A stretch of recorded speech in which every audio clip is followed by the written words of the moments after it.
Live, Caleb? Oh, okay. Karma, are you ready? Okay. Yes. Meeting of the Finance Standing Committee is called to order at 8:32 a.m. on April 27, 2026. At this time, we'll start with a roll call. Alderwoman O'Neill. Present. Alderman Thorpe. Present. And I am here. Is there a motion to approve the agenda as written? So moved. Second. All those in favor, please say aye. Aye. Motion carries. Is there a motion to approve the minutes from our last meeting? So moved. Second. All those in favor, please say aye. Aye. Motion carries. With that, Mr. Flinner, it's all you. Ms. Jackson, would you put time on the clock? Go ahead. Excellent. Good morning, everybody. Thank you for having me. It's an honor to be here before you once again. As we were just chatting, the first time I sat here was a year ago, 2 weeks in at the City of Annapolis. So it's a great feeling to be here speaking to the first budget that I've created after a little over a year with the city. I've watched all the budget hearings prior to this one, and I noticed central services came up a lot. Really looking forward to clarifying your questions and help kind of detangle what's centralized, what's getting decentralized. And with that, I have our slideshow ready to go for you all, and we will jump right in. So for starters, if I could just speak broadly about our accomplishments, a big thing that I'm proud of in our first year as a new city department is laying the foundation that a new city department can be built upon. And when I look at these accomplishments at face value, I think, well, that's really nothing overly overwhelming as it is. But to kind of set the stage for you, when I started with the city, we had 6 vacant positions, which was about 33% of my department. We've been working, and by we, I mean I've been working very hard to fill all of those positions, and we've been successful in doing so. In fact, our new fleet manager and our fleet analyst, our final round of interviews for those positions are this Thursday. They will be starting hopefully next month. So filling the gaps on our workforce was a big goal of mine right out of the gate. And we have done that. And we now, once we hire our last 2 positions, we won't have any vacancies in our department, which puts us in a good position to ask you all for extra positions, which we will fill right away. 2 other things that we're very, very proud of. We moved our entire office into one new work site. We were spread out in 6 different buildings. I had an office over in Hudson Street. The department wasn't together as a department. And so in September of last year, we all consolidated into 25 Shaw Street, got everybody moved, and we now occupy the first floor of that building, and we're working on a CIP project at that building right now with plans to bring finance over, hopefully in the next year. And then lastly, a lot of process, a lot of workflow, a lot of reviewing, analyzing, and kind of improving the work we do each and every day. And that last bullet, I know it lists several accomplishments, but big things to hit on. Talking to the other departments to determine our roles and responsibilities and what central services manages versus what DPW manages versus what Rec and Park manages was a multi-month effort, but really helped us work more productively together. Additionally, we're modernizing how we bill other departments for fleet in fiscal year 27, and I'm happy to describe more of that to you. And then we've been looking at our most critical facility work orders and repairing those and reducing our procurement timelines wherever we can.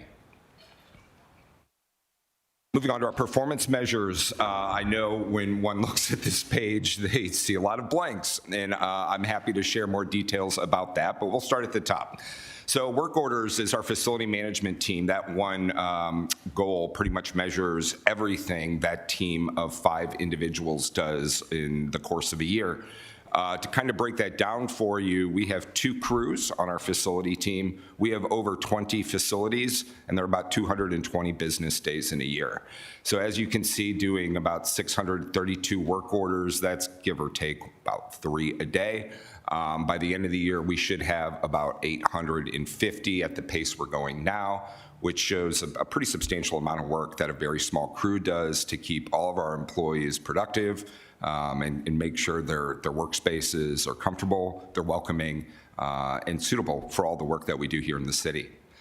The next two are our engineering goals, which I welcome feedback on.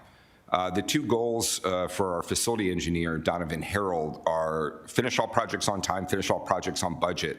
That's a very hard measure to measure when we don't have a system or a very clear way of knowing what that timeline or what that budget should be at the project inception. So Donovan and I welcome to work with the new administration. Hopefully by the time we speak to you next year, we have more measurable goals that specifically relate to the work we do in facility engineering to show our success in that space. Another one, procurement, is next. These are our timelines for all of our different procurement types. As you can see this year, those days are much, much higher than our goal. And that data is a little deceiving. Something that I'm working on with my procurement team right now, we have shrunk procurement timelines on the things we can control. We're actually getting ready to put 10 new solicitations out on the street that our two buyers have helped write, which will almost triple that team's output. However, the days, something that we're running into a lot is we lose a lot of time in procurement when questions are sitting in departments or when we have solicitations posted, and the vendors come back and ask us questions, and we have to get answers to those questions from the department and share them with all vendors. Sometimes that is a multi-month process, which drags out our timeline.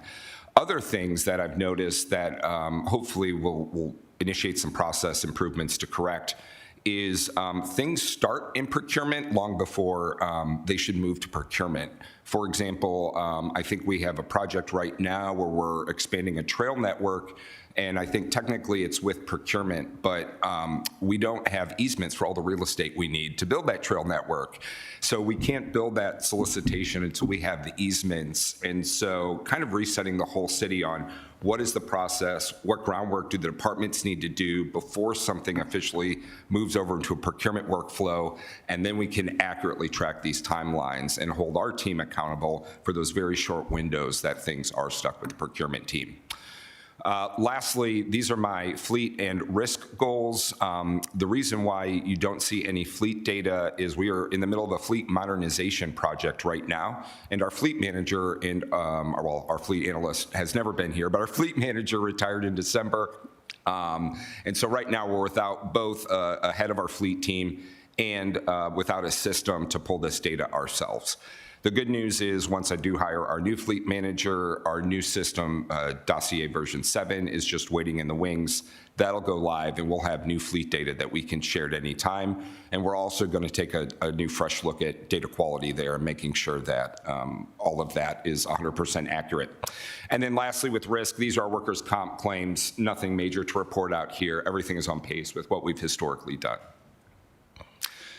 Now, moving ahead, I wanted to kind of show you some things that I am very focused on in the next year. As I said before, we're still trying to build that foundation that really central services needs to truly excel.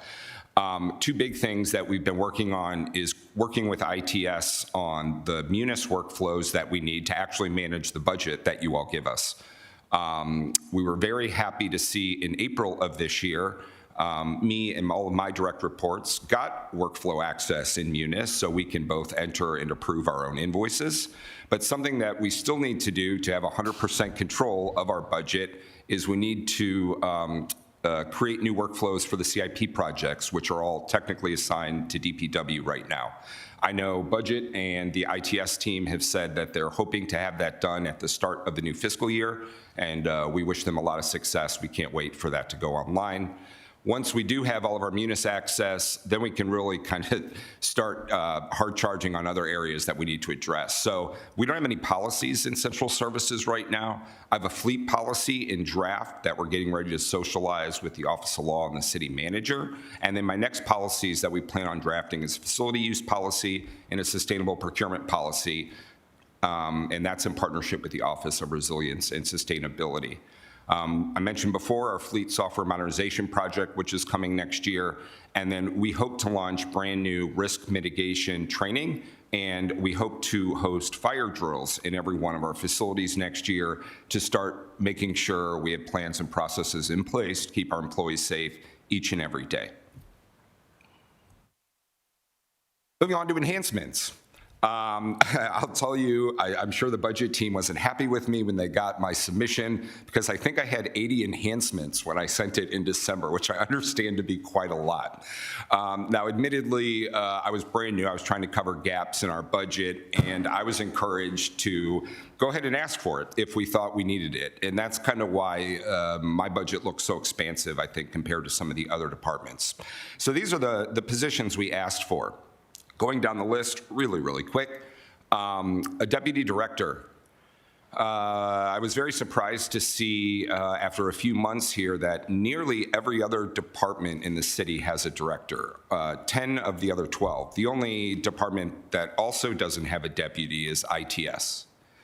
I am doing, running a department, being a manager to my team, hiring staff, working on policy, and doing a lot of these workflows on my own, and having a deputy director working with me and really just supporting our department leadership would really double my outputs and make a huge impact on our department.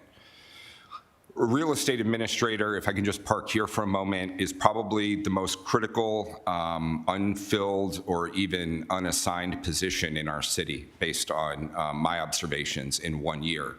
We have 30 active leases right now as a city. I have 2 pending real estate transfers waiting in my queue. We have no one to manage those workflows. We have no individual in the city today that is doing city real estate. If you look at other governments, general services or central services department, a big part of that department is the real estate team. They would manage rent checks and make sure that all of our tenants are submitting the rent payments on time. We would have timely follow-ups with them if they did not. We also have a lot of annual reporting requirements in our leases that it's very hard for us to keep track of because currently right now, Ashley Leonard in the Office of Law and I are both dedicating what isn't our full-time real job to real estate, and it's really falling to the back burner. And I think you see it and I see it. And I think that's really the biggest gap that we have in central services today. And then the third position that I also think is our biggest need is a contract administrator. I was shocked to find out in central services, we probably process more, or I'll say safely, we're probably in the top 3 of invoices for a department. We're buying parts for vehicles all day, every day. We have countless vendors to work on HVAC, plumbing, woodwork, painting, carpet. We have countless vendors. We have countless invoices, and we have countless contracts, and we have nobody to manage that. In fact, when we were created in fiscal year 27, we moved an admin assistant over from another department at that time, which actually gave us our only administrative support staff. So I would love to have a contract administrator on the team to manage the vast quantity of contracts that we have, hold our contractors accountable when they don't perform their work to the quality we expect, and that would really support the facility team and give them the time and the bandwidth to go out and actually make repairs and not sit at their desk in their office and try to make sense of procurement documents, invoices, contracts, and the like. 3 positions that we did get in this budget cycle, which were not in our top priorities, they were kind of at the lower half of the list, were our engineer 2 that would support our other facility facility engineer. So we would take our engineering team from 1 to 2, which would virtually double our facility engineering outputs. We also asked for a fleet parts specialist. We have a huge part storeroom in our fleet shop. Currently, no one is manning that. I feel we're losing a ton of efficiency by having guys out of the shop ordering parts, going to pick up parts, and a kind of a overarching better process, better accountability there, more proactive part ordering, I think can save a lot of downtime and free up time for our technicians to make the repairs on our vehicles that we need. We do have a fleet maintenance technician on there, so that would take our facility team from 5 to 6 folks. And then we have a risk management specialist on there to support our risk manager. That is also a team of 1. The reason why, you heard me say before, risk training and fire drills would be a big thing we want to come in 27. Our risk manager today really manages our insurance program, our workers' compensation claims, and has to go out and do testing and big risk mitigation work. And we sought a number 2 in that team to take over the smaller, lesser important things, training, facility monitoring to proactively catch potential risks before they create harm, and then fire drills, making sure first aid cabinets were equipped. Those very, very basic things that are really important to keep our staff and our visitors safe would all fall to that individual. And then non-personnel enhancements, just flying through this. Some big things you've probably heard me say already. Our facilities aren't in great shape, and a lot of what we try to do in this budget address that. We've made some increases to the facility management budget. Last year, we identified, believe it or not, facility management was getting less than half of the city's total building repair and maintenance budget. We were getting 297 of the 607 the city was distributing to departments. I believe the budget team helped us make sense of that and move some of that around. Is that my time? That's your time. Can we try and wrap it up in the next 2 minutes? Absolutely. We're adding to facility CIP projects, and we also centralized a bunch of workflows, which I know you'll ask me about, so we can talk about that more later. Some budget trends really, really quickly. My central services budget has bounced all over the place a little bit, but happy to answer questions about that. We can explain the rises there. Central purchasing is really a good standard budget of one that isn't volatile on my team. This is a team of 3. They perform administrative work, but they don't buy a lot of goods or services on behalf of the other departments, so pretty traditional budget here. Facility management is another one that is drastically altered versus years past. We can speak to that in more detail, but here you see over $1 million increase in '27. Fleet operations also has stayed pretty constant. This is from the enterprise fund, so the other departments pay into this, and then we spend the money they give us to repair their vehicles. And that has stayed pretty constant because our fleet size has stayed pretty constant over the past few years. And then replacement, something that I'd also like to speak with you about in more detail, is something that has swung wildly. Last year we got 188,000. This coming year we're getting 916,000. We have 400 vehicles in our fleet. We should be replacing 40 a year if our goal is to have vehicles for 10 years. And the funding isn't there to do that. And then really, really quick, just on a closing note, I know we're asking a lot this year, and so I wanted to make a promise to the city that any vacant positions we get through the budget process, we will fill them. We don't believe philosophically in asking for positions and then having them sit vacant and moving that money to other places. I'll also tell you that all the money we're given and for the different things we're requesting it for, we will spend it in those areas or we'll return it to the general fund. And then we're also, anything that we don't spend, or if we're off on our guesses and what we need, because these are our best estimates, we'll return that at the general fund. And I offered to the budget team, starting in December, if we're not 50% burn rate through our budget, we'll start talking about moving funds back over. And then 2 long-term questions that I'm going to need the administration's help with, which you've heard me mention today. What are our long-term, as a city, what are our long-term real estate plans, facility plans? Where are we moving folks? That tells me what we're doing with rents, leases. Some of these workflows are years in the making. Building a new facility is a 5-year process. So these are very strategic questions that need strategic answers so we can make the tech. And then also with fleet replacement, I'll be giving you a policy very soon. We might want to look at how many vehicles we have in our fleet. We might want to look at take-home vehicles because that could be a good way to reduce our budget and lower our repair and maintenance expenses there. Thank you for your time. That's all that I have to share today. Thanks very much. Yeah, I agree with your last point there. So you ended on a high note for me. Alderwoman O'Neill, you want to start us off with some questions? Great, thank you very much. Oh, and before you do, let me just say, Mr. Flynn, you're in kind of a unique position where we're asking you to answer questions about all these different departments. So just feel free if I ask you, why is there this much for police under central services, to say better off to have the police answer that. I asked for it, so I should be able to speak for it. Okay.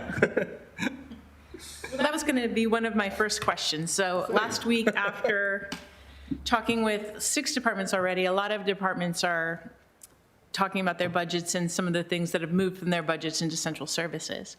And do we have a mechanism by which we can see in a one spreadsheet where it's moved from one budget and where it is, how it's increasing central services budget? Yes, All right. That's something I can do on myself, or it's a report that you can? I can share it with everyone. Thank you. That would be really helpful, because I know a lot of our questions revolved around that.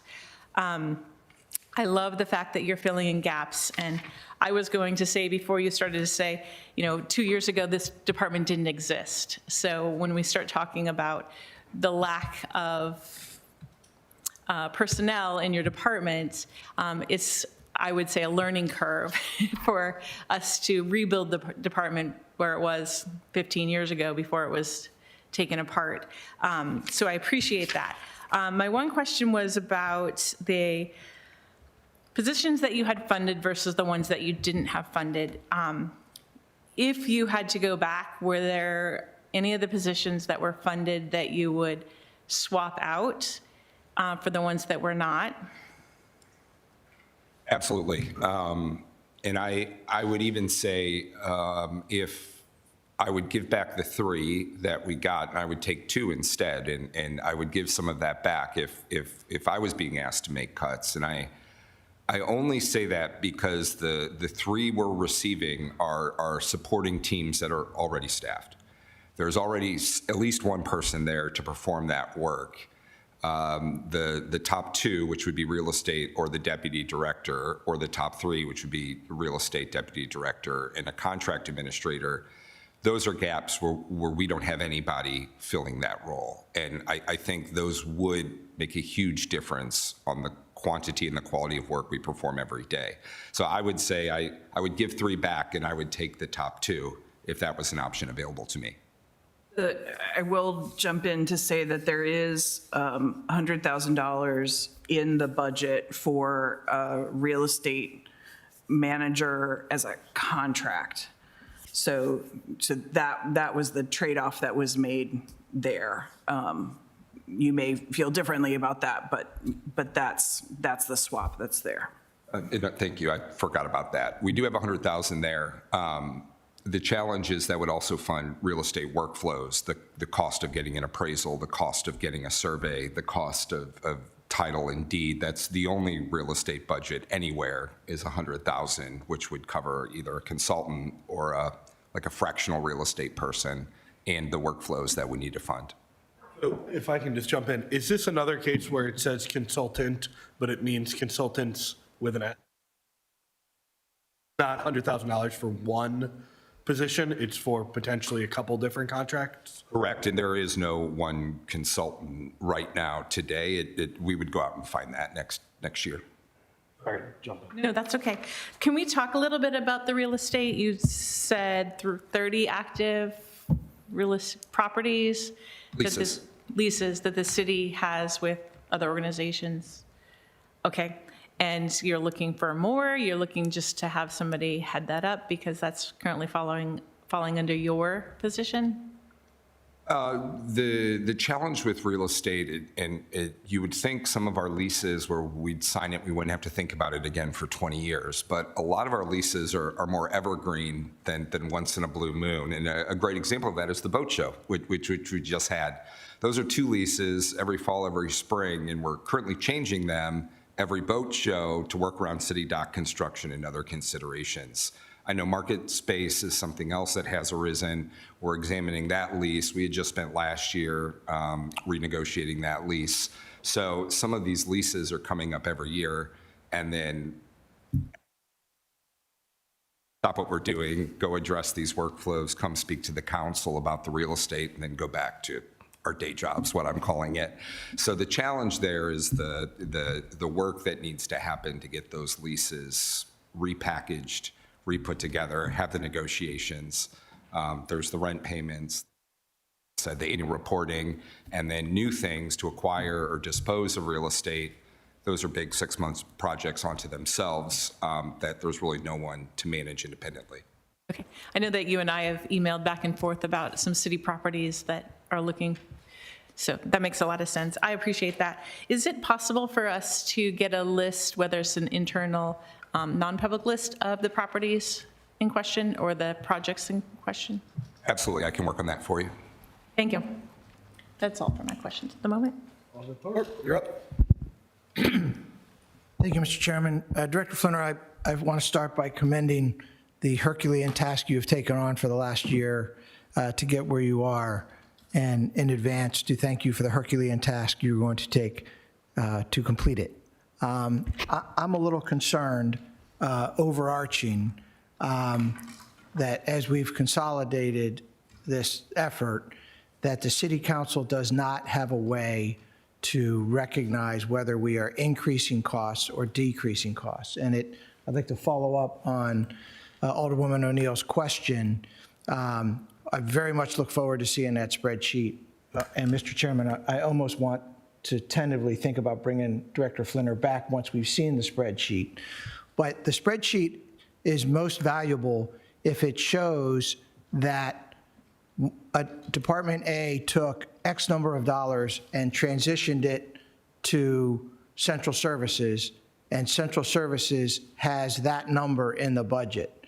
I think it's prudent for the city council to look at that and say, did you save money by this consolidation, or did you add money? Does it say that? Does it have that information? For pre-Turner budget analyst, yes, and you will see that with ITS as well. But with central services, you will see that it decreased in other departments and increased there, but there are substantial increases in central services as well.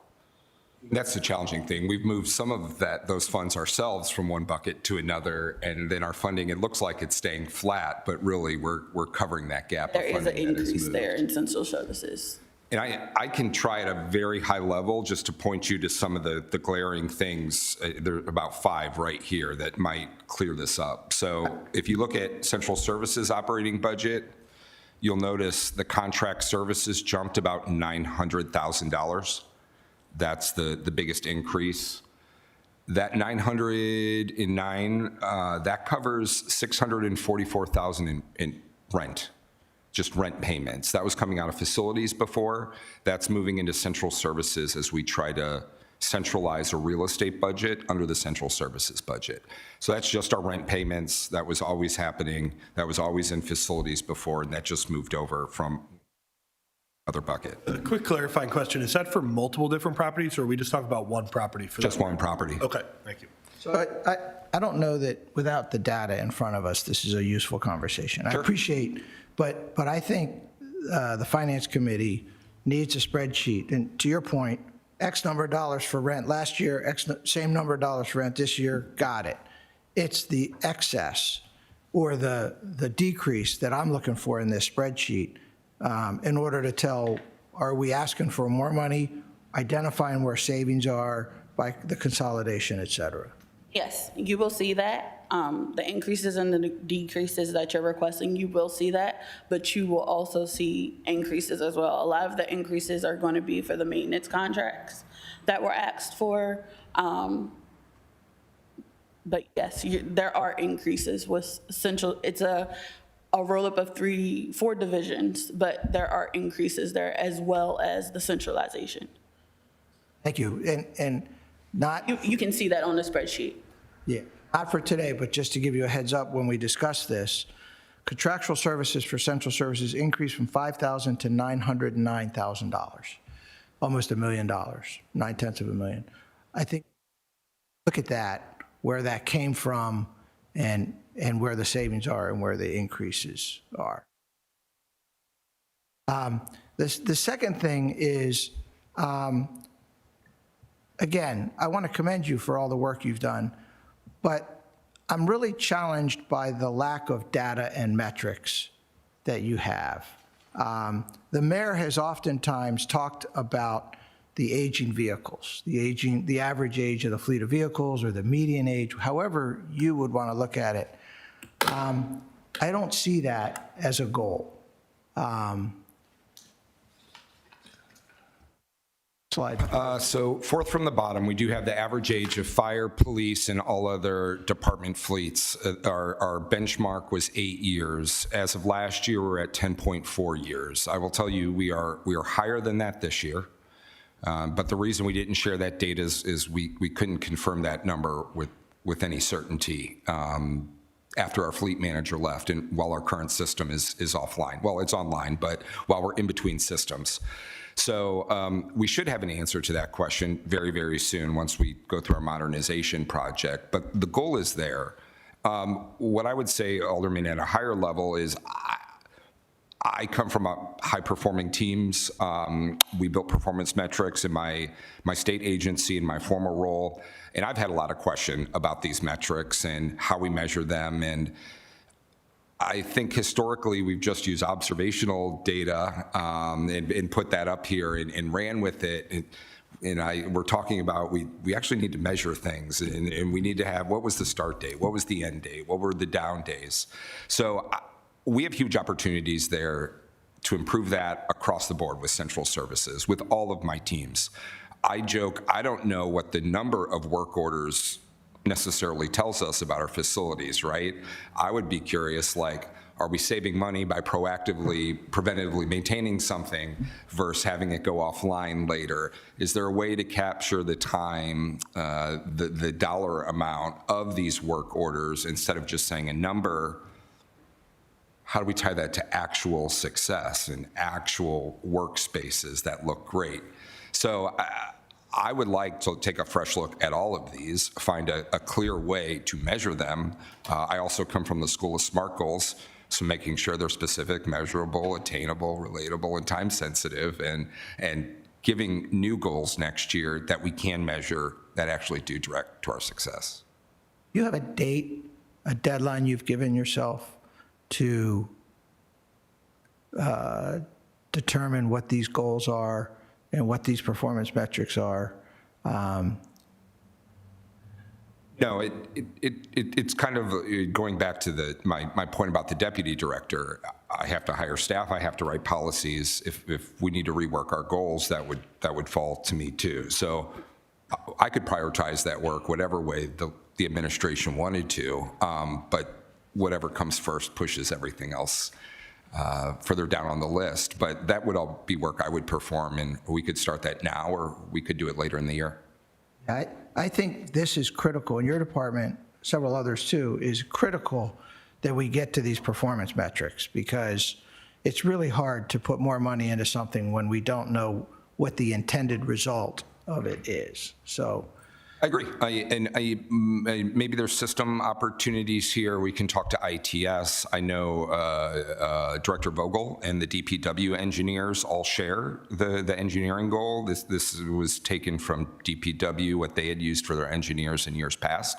So maybe they have a better idea, or maybe they're moving to modernize that in a certain way in the future. But we would work with all the departments. We probably also need to pull some of the older vehicles out of our fleet, right? So if we do that next year, we can lower the age of our entire fleet and not have 20-year-old snow plows out on the road. That's all stuff we need to look at. And we could do that next year. We could do that starting now if that's our high priority. yeah, and to be clear, I'm not saying pull them out or not pull them in. I'm looking for the metric that you're working, in that case with Public Works. I don't think you should have to create it alone. It's a collaboration. But I think we've got to get to those numbers so that this body can decide whether to invest in more plows, more equipment, whatever. And right now, I can't make that case. I understand. Yeah. It just might change the way some departments do business. We have CIP projects right now in our CIP book that aren't fully funded. So what is on time, on budget, if it's not fully funded and we don't know what that full budget's going to be? Yeah, and so let's drill down there, because you made the comment that you don't have a way to measure budget and timeline. And on the face of it, that's just a scary statement. And do you see a time when you are able to measure, or another department measure, whether procurement is on budget and on time? Sorry, yeah, you mean like facility engineering, like our engineering projects are on time on budget, or procurement's on time on budget? Yes, yes, and yes. So everything, in other words. Yeah. When you made the comment, it scared me that the process needs to be fixed. And we don't have a way to know when procurement is ready, and that sometimes procurement's coming into your court, but the design isn't ready yet, so that's not accurate. If you're on the other end of that, it's exceptionally frustrating because we can't track the timeline. And so again, do you have a date when you think that system's going to be fixed? Well, no, I do not. And we don't have like a engineering operating system that all of our engineers use all day, every day to track our projects. They just track expenses through Munis, like most of our other expenses. I think what makes this challenging, and I'll give you an example from myself, we want to look at the the fire stations. We want to look at, we know they're old facilities. We know we need to get serious about renovating them, but it's an incredibly complex process because we can't take any fire station offline. We have to actively do construction while they're operational in those same locations. So because of that, I believe next year we've requested $200,000 to start the assessment. But I don't think there's funding beyond that to pay for the renovations in the design if we move forward with that.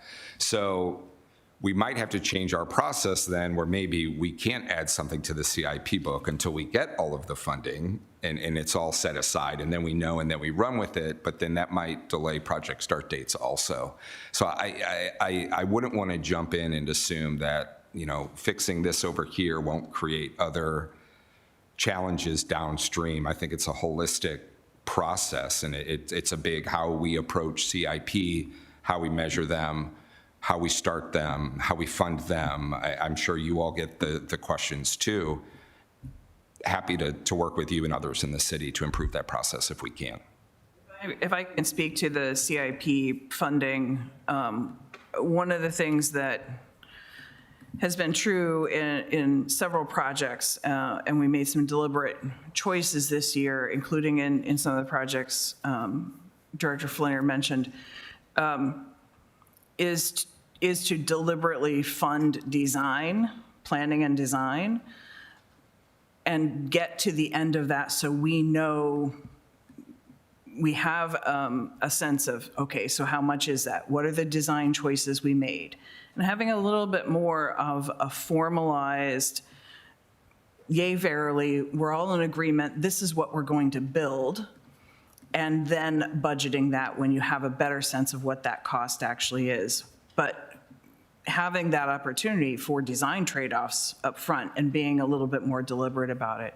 There are some changes, I think, to the general approach for CIP that I certainly would like to see the city make, but that's one of them, is to have a little bit more of a gap in some sense, so that we have a moment for agreement of here's what we're doing. So in terms of these performance measures, I think your question around how do we go about tracking the details of that, because the metric is around project milestones, right? So presumably you've got a project plan, you've got some dates associated with that. How often are you meeting your dates, right? So the metric was 80% of the time. I think part of what you're hearing is that we don't actually maintain a detailed schedule like that. And so I think there's some long-term conversations around how we go about doing that for greater clarity and transparency. And I know that's a frustration that council has had, is not feeling like you have insight into what do those timelines look like and things like that. Yeah, thank you. And not to get too into detail, but I totally agree with what you just said. I'm fine with that. But what I want to know is when it goes into procurement, Director Flinner knows it went into procurement today, and he can measure, if the decision's not to go into procurement, that's not a delay in procurement, that's a leadership decision to not move forward. Then when the decision is to go forward, that's when your clock starts. That procurement is within our control. CIP projects are much, much different, but procurement we can monitor, and we need to do a better job of training the other departments too, and letting them know when to get us involved, what they need to do, what information they need to gather on their own before it moves to procurement. And then we also plan to train departments on writing SOWs so that they can write their SOW and submit it, and we will use that as an indicator of when the timeline starts, from the moment the SOW is submitted until the day the contract is signed. Got it. There are a couple things that I think you could start measuring that I would like to start to see some data on slide 3, and you pointed it out.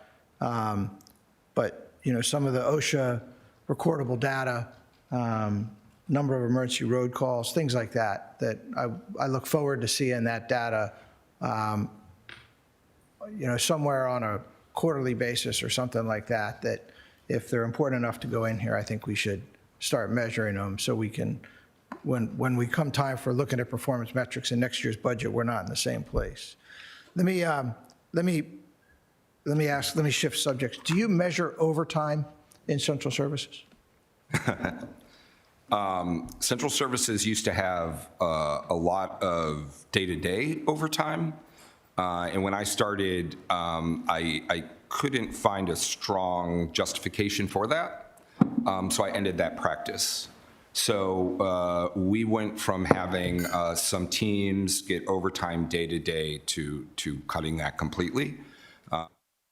But in other areas, we added overtime. So another gap we identified our first year is we didn't have a very clear weekend on-call process, schedule, individual. So how is work getting performed on the weekends? Who do individuals call? If there's an accident or something breaks in a facility, what do we do? So we, while we scaled back kind of that day-to-day here and there overtime, we scaled up every weekend having, we have 2 union covered staff on call Saturday and Sunday, one for fleet and one for facilities. Much in the same way that emergency management and public works have on-call staff, we did a similar model. So in that respect, we actually added overtime because that had never happened before, and we moved our personnel funds around this year to cover that. But next year will be our first full year with this new overtime plan. We're going to monitor that total cost and then ask for those amounts, because I don't anticipate having weekend technicians on call ending anytime soon. Do you budget a certain number of hours of overtime in fiscal year '27?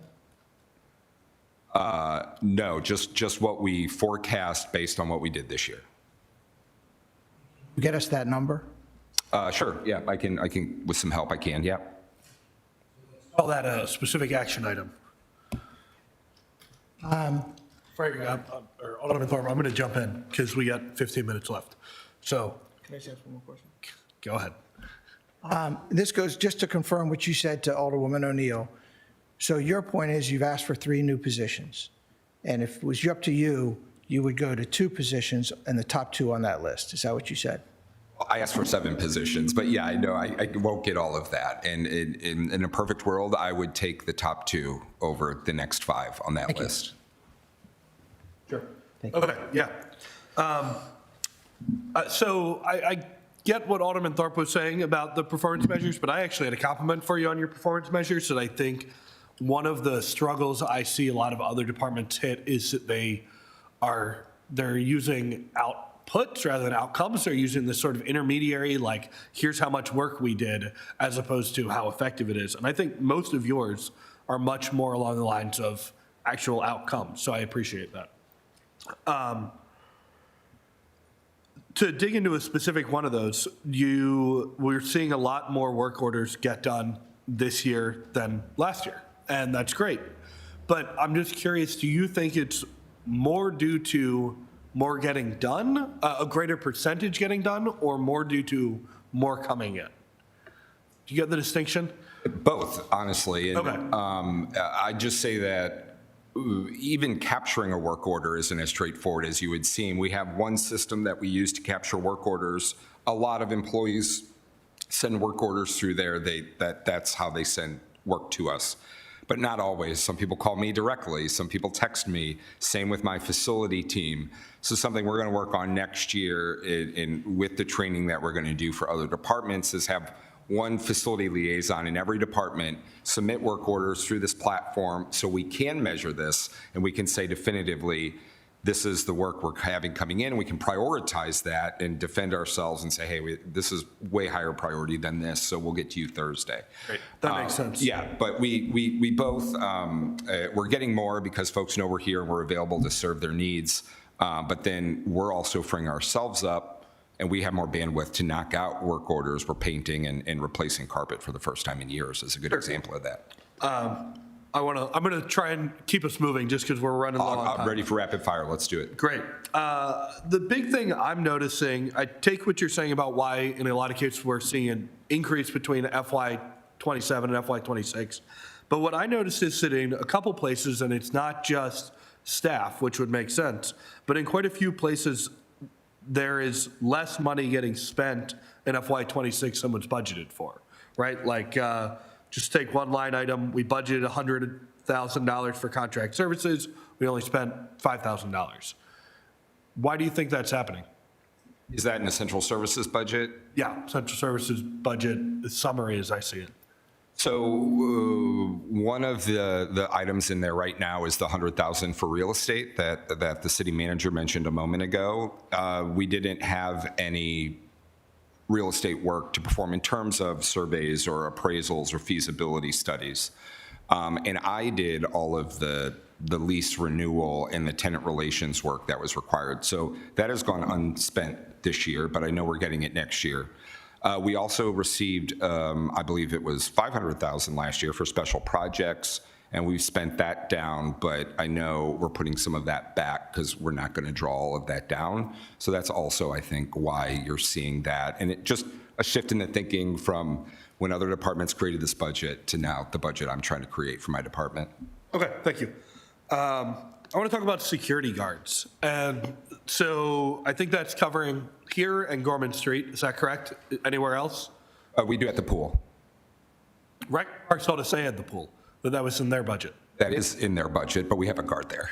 Oh, okay, wait, I'm confused.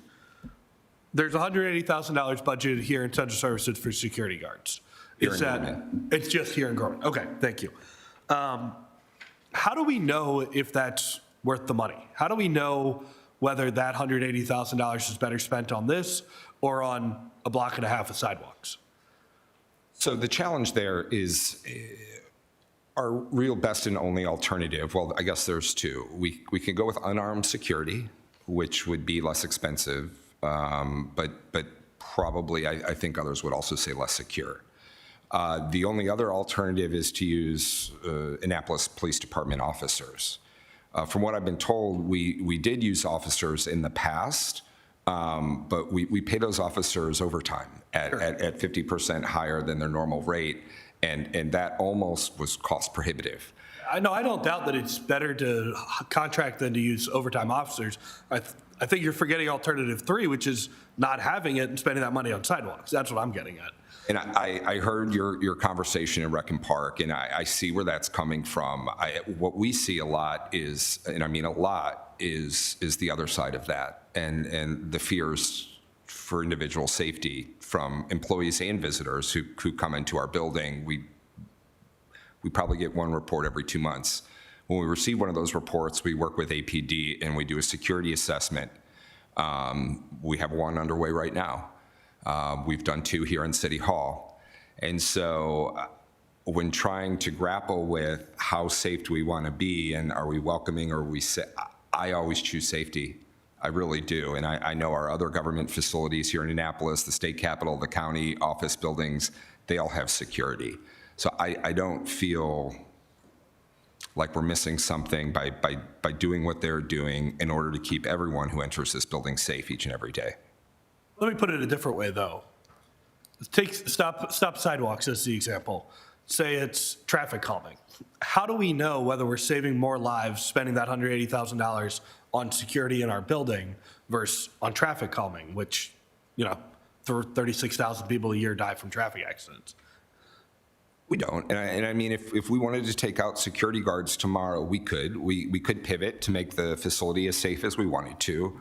We have an ask in our CIP to start getting serious about renovating this facility, which would include a better entry, foyer, security checkpoint, if we wanted that. So we're already considering these things, but we could have the public or the building be publicly available, and we can have all the offices and all the interior doors that are locked. We could lock the front door and just say, hey, this is an office building, invite only type of thing. So we could shift operations to make that work. I would just encourage the council and others to consider how safe everyone feels with or without that guard there. Sure, thank you. Next up is, feel free to tell me if you feel like you already covered this, but is there a benefit to having, well, actually, no, we already covered it. I'm just going to skip. Centralizing landscaping and grass cutting. Could you just give us an update on that? That was something we talked about when you were here last year. How's that going? Great. We have the city's lawn care contract with some exceptions. So Public Works currently manages lawn care around rights of way. So that's still something that's in their portfolio. And then the Rec and Park Department still maintains the lawns at the parks. We have all of our facility lawns, all the grass around our buildings. We're asking for a little more money this year because we are upping the frequency of that mowing. We noticed several facilities last year were only getting addressed once every 10 to 14 days, and we wanted to roll that back to once every 7 days. So actually, grass cutting started the week of April 13th. That's happening now. We're going to do a better job staying on top of that, so our facilities reflect the world-class work we do here. Yeah, you and me both. I could do a better job staying on top of my grass cutting. Feel free to tell me, again, because they're sitting right behind you if you'd rather have police answer this. But I'm curious, we have two cleaning line items. One is $18,000 for facility deep cleaning all over the place, and then there's $200,000 specific to police. Why can we do everywhere else for $18,000, but we need $200,000 for police? Well, police included a little more. So at the start of the budget process, I went around to all the departments and I said, how can we serve your needs better? What would you like to include in our budget? And obviously we got a lot of requests, but one of the ones from police, in many people's memory, the carpet has never been replaced and the facility hasn't been painted. And I think folks are saying 10 plus years, that's been the case there. That's something that we need to address at all facilities, but especially at our police department where there's men and women working every day. So the reason that is split is because we are going to split out all of their painting and all of their carpet just on its own, and then take that same look at all the other facilities. And our goal is to get every facility on a rotating schedule, where once every 5 years, we repaint your walls, we replace your carpet, and then that 18 is also going to cover floor buffering, our hardwood floors, making sure somebody's coming in once every 6 months to make sure those look nice and clean. And in an ideal world, do you think that's, well, once we kind of get on that schedule, is it in the operating budget or in the capital budget? And feel free to defer to Joel or Vicky if.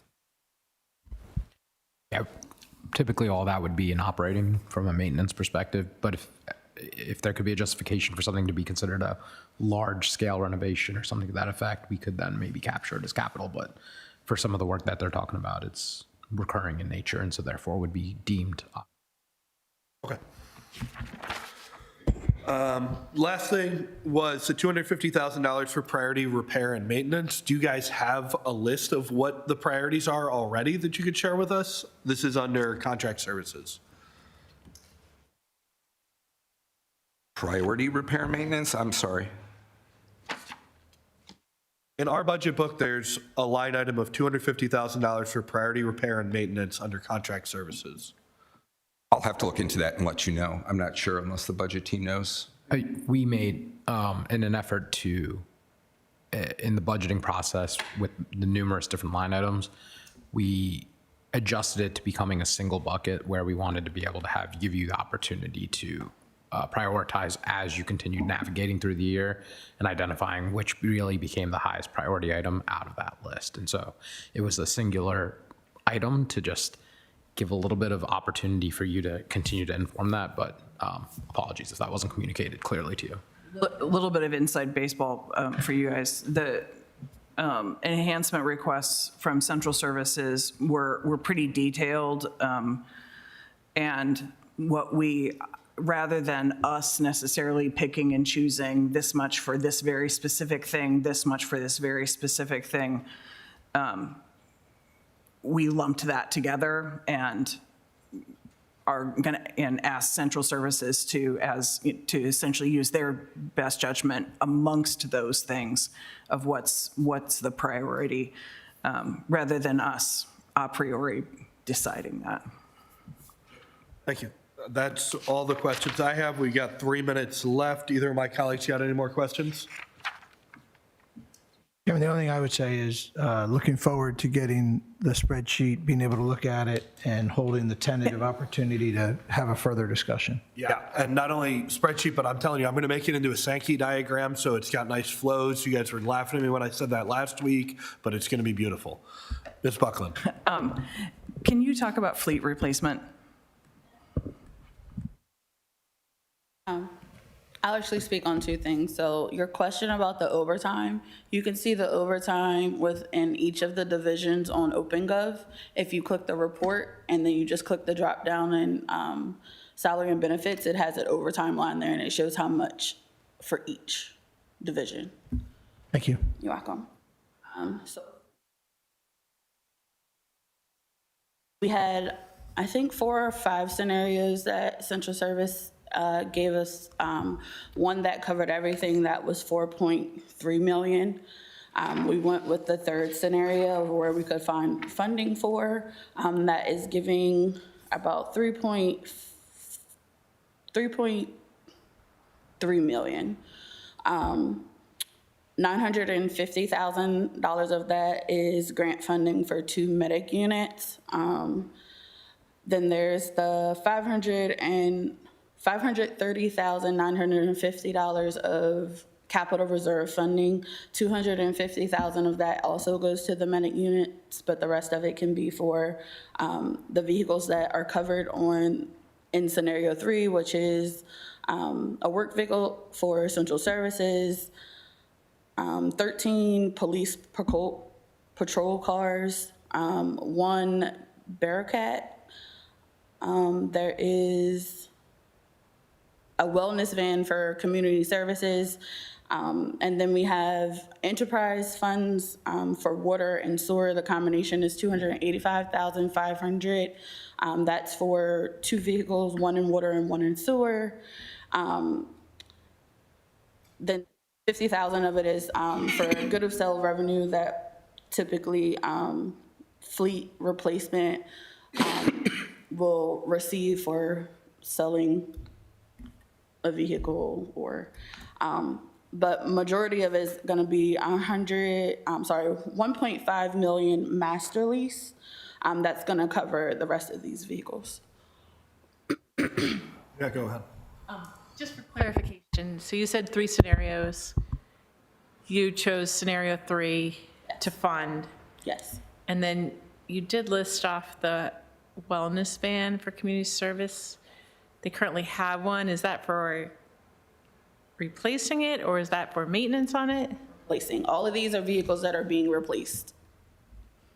Yeah, that particular vehicle is currently not in service. That was a vehicle that was prior in service as a medic unit that we ambulance. converted. Yes. So it cost us more money to convert it? Thank you. Okay, I got a quick question, and then Alderman Thorpe has maybe a more detailed one. I noticed there's a line item here. It says includes funding for parking lot paving and maintenance. Where would the parking lot paving and maintenance money be? Where will we see that? Can you repeat that, please? Sure. Under fiscal year 27 budget highlights, it says includes funding for parking lot paving. Is that under special projects? Is that, I'm not seeing that anywhere else. What parking lot are we talking about, and where would we find it? I believe that's in contract services, in the contract services breakdown. Excuse me. Director Flynn, if you wanted to speak towards this is the the funding that you asked for the maintaining the parking lot pavements. Yeah, I don't see it on the list. Maybe it's in the priority repair, but we did request just money to patch up holes in our parking lots. So all of our facility parking lots are part of our portfolio. So, resealing our parking lots, restriping them, fixing and patching asphalt. That's what that funding is for. Gotcha. Okay. Alderman Thorpe, you had a question? Thank you, Mr. Chairman. I'd still like to talk about overtime the next time we get together. So I've gone to the reports, and I'd rather not be the guy to go through and compare all these. For instance, I've got projected fiscal year '26 overtime here at one point for less than $5,000, and in '27 an increase to $35,000. So I don't know if that's right or wrong. So I'd just like to start with the big number for the department. This is what we had for overtime for the last couple of years, apples to apples. This is what we're budgeting for '27. And then as possible, what are the biggest chunks of that to drill down? I think that's a key number that we should be looking at, a management number in order to keep costs down, or in some cases, keep costs up. You might want to hire overtime people, that some people have that situation, but I'd like to drill down into that if we can. Thank you. You all can help with the property list. I can look at those overtime numbers and explain why we're requesting what we're requesting. Perfect. Thank you. All right, with that, we're a couple minutes over time. We will recess until 9:40. That's when we've got police starting. And I need a motion for that, right, Ms. Jackson? Yeah, is there a motion to recess until 9:40? So moved. So moved. Second. All those in favor, please say aye. Aye.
Yes. How many poppy seeds do I have in my teeth?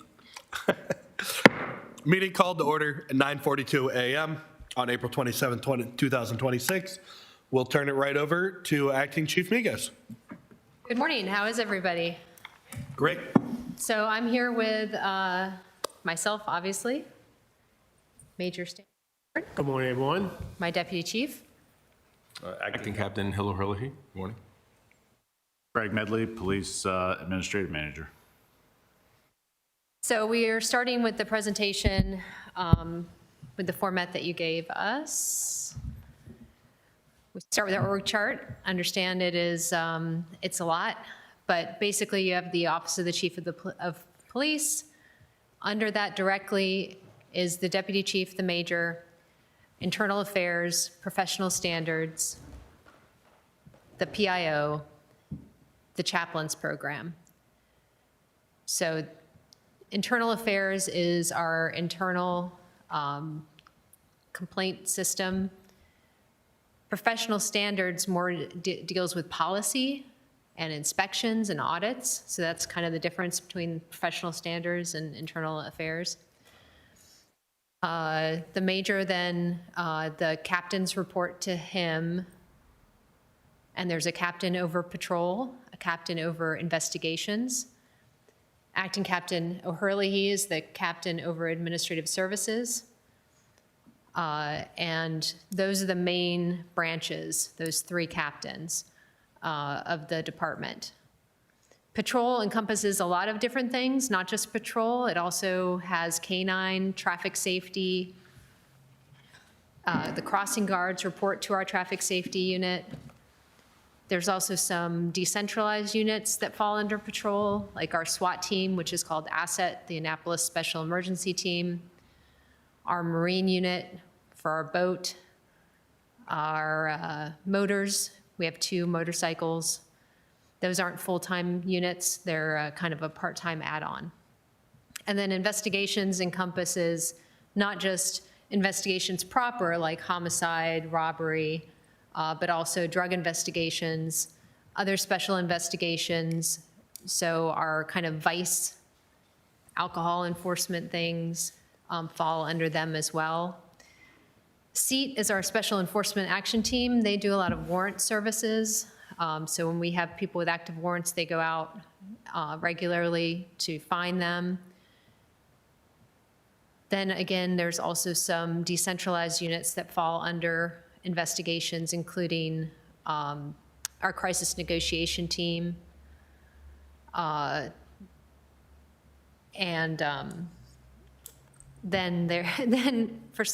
also have community outreach, which falls under investigations. It's kind of a place it's been put. It's not the best place, I think, for community outreach, and that includes our reentry team as well. And then administrative services is everything pretty much that's not directly police related. It is HR, it is payroll, it's our property and evidence section, it's our fleet and building maintenance, it's our IT department, it's records, it's our emergency communications. It has a lot, education and training, recruitment, purchasing, everything falls under admin. So, do you have any questions about the org chart? Okay, we'll keep going then. So our FY26 accomplishments.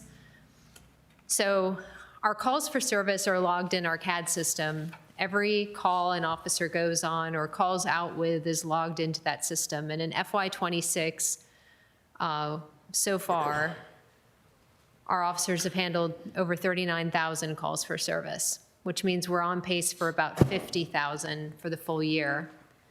I believe that's I wasn't able to pull the numbers from last year, but it's definitely an increase. The biggest increase was in frequent checks and foot patrol.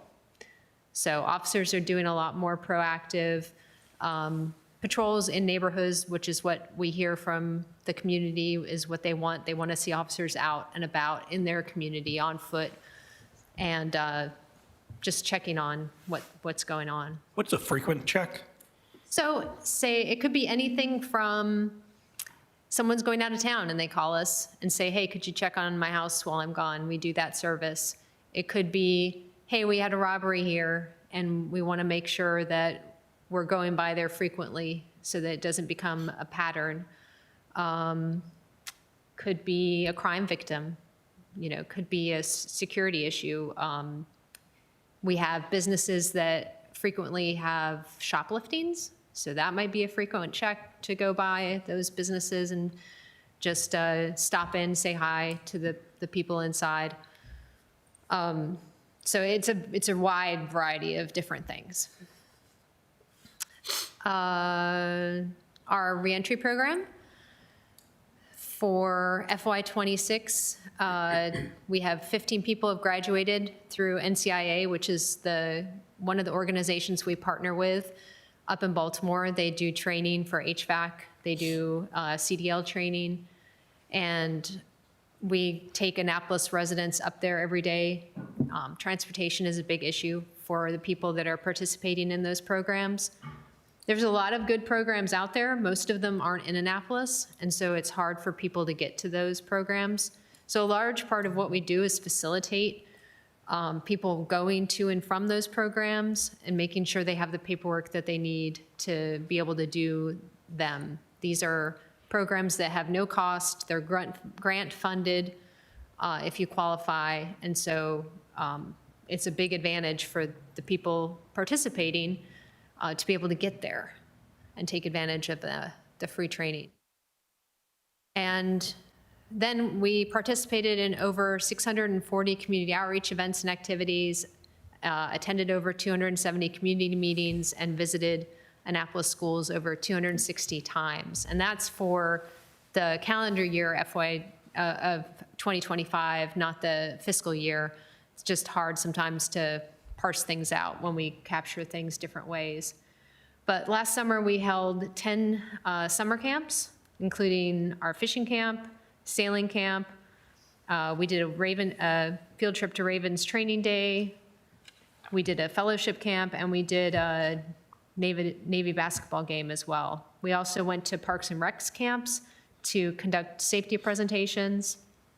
And we partner with a lot of different groups to make these camps successful. Everyone from Chesapeake Regional Accessible Boating, CRAB, Charting Careers, the Live Water Foundation helps us with swimming lessons for kids, Calvary United Methodist Church, the Maryland Saltwater Fishermen's Association, the Optimist Club, Play Annapolis, and the Boys and Girls Club. And then we also have private sector people who help, like anglers. There was actually like a fundraising event this weekend for our fish camp. Anglers provides us with a lot of the equipment that we need. Annapolis Sailing School helps, Old Navy, and Center Lane Swim Club, which is a pool down in Edgewater. She lets us use the pool for our swim classes. It's a heated pool, so we can do it throughout the year. It's really convenient. We have our van that we use, and that makes transportation easy as well. And if I'm leaving somebody out, it's not because they haven't helped us, it's just because I don't have them written down. And then we also have our Police Athletic League. So there's ongoing events throughout the year. There were over 130 events last calendar year, including boxing, volleyball, intramural basketball, and swimming. So Want to make sure you're aware you're a little more than halfway through your time. sounds good. So our performance measures. These, we've had these performance measures for a few years. I would like to look at them for next year, of updating them. But our current ones are response, so let's start at the top. Crime rates. The numbers there are per 1,000 residents? 100,000. 100,000 residents. So that's the way that the FBI reports crime. So it looks a little weird. But our crime rates, as you can see from FY25 to 26, have gone down. We're estimating where we might look for FY27.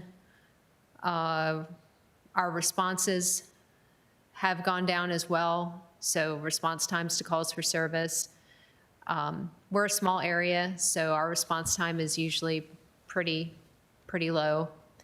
Our clearance rate for homicide, so I know this looks a little weird, but a 500% clearance rate for FY '26 year-to-date. That is because homicides from prior years were charged.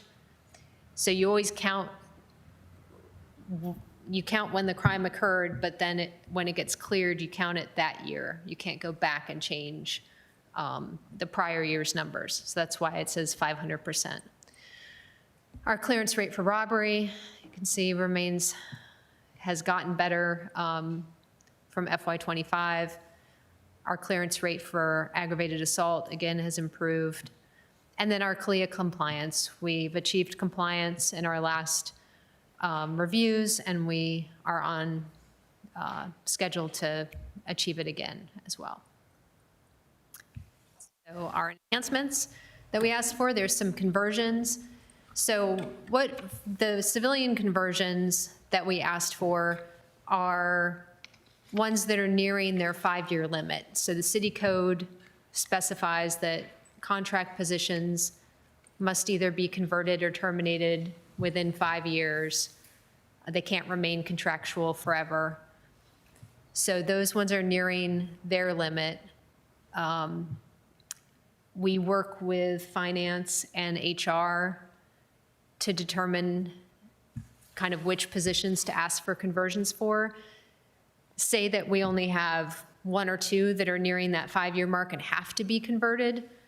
We may add some in there so that we're not asking for 1 person 1 year and like 6 positions the next year. So we try to have some sort of schedule for that. And prior to the budget submission, we work with finance and HR to determine which ones would be good candidates to ask for, and always in order of how old they are, those positions. The police sergeant conversion, we asked for that so that we could increase the number of sergeants in patrol. Right now, there are 4 sergeants over the patrol shifts, 1 for each patrol shift. And when they're out, their corporals fill in. There's a corporal on each shift. This added sergeant is to add more coverage for sergeants in patrol. So when those scheduled patrol sergeants are on vacation, this sergeant could fill in and increase supervision. So this position will take a corporal position and convert it into a sergeant position, which is why it's not a full cost and it's not an addition. So we remain at 125 sworn as a number instead of going up to 126. And then we asked for some equipment for our crime scene investigation. We have some old equipment that stopped working and needs to be replaced. So that's the crime scene evidence. The next one is the unmanned aerial surveillance program. We had the money in the budget to hire a program manager for that position this year. We are conducting interviews for that position now, and hopefully we will be able to continue their employment beyond the fiscal year by including this in the budget. Also, we asked for an increase to our cadet salary. Our cadet salary was pegged at minimum wage, $15. County increased their cadet pay, I believe, to $17, and so we asked for an increase as well. It's not a huge amount. The aerial surveillance program, we need to upgrade our Axon package that we have, not just for the aerial surveillance, but also our package is just up for renewal this year. We have a 5-year contract with them. The contract is up for renewal in August. The cost will go up, so we had to budget for that in the enhancements. The CAD system, computer-aided dispatch. We want to move to the same computer-aided dispatch system that Anne Arundel County is going to use. This will help with communications between our agencies. This new system will also be used by the fire department, both the county and the city. So we'll be on we would all be on the same system. The ITS budget, some data management interoperability. That is for a system that integrates data from different sources into one platform. Increase our training budget. We ran out this year. We're always looking to increase our budget. There's a lot more statewide certifications that we have to maintain, and also that are required trainings that we have to do. And we do a lot of training in-house. Specialized training, like I said. That is your time. Yep. If you guys can try and wrap it up fairly quickly, thank you. Sure. So there's specialized training that we have to have for our crime lab and other places, so that's the increase for that. The less lethal munitions, we maintain a stock of those, and they have to be replaced every now and then. The same for the asset conversion kit, allows for training on some of those munitions. We need to replace mounted lights for some of the weapons. Like I said, equipment for our forensic services unit, some forcible entry kits, a lot of little things for the asset team, cameras. Our community programs are run on basically no budget from our partnerships and from the Police Foundation. And so we did a Rooted in Resilience camp last year, and we would like to continue doing that. And then increase budget for recruiting. And our trends. So our budget has gone up.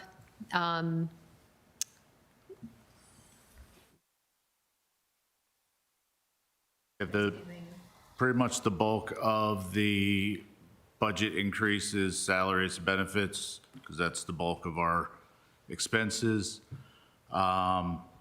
Overall, for our operating budget is about 4 million. Every year I go through, we review contracts that we have. Are they good? Should they be adjusted? Software contracts, are we using them to the best ability? Do we need to change them?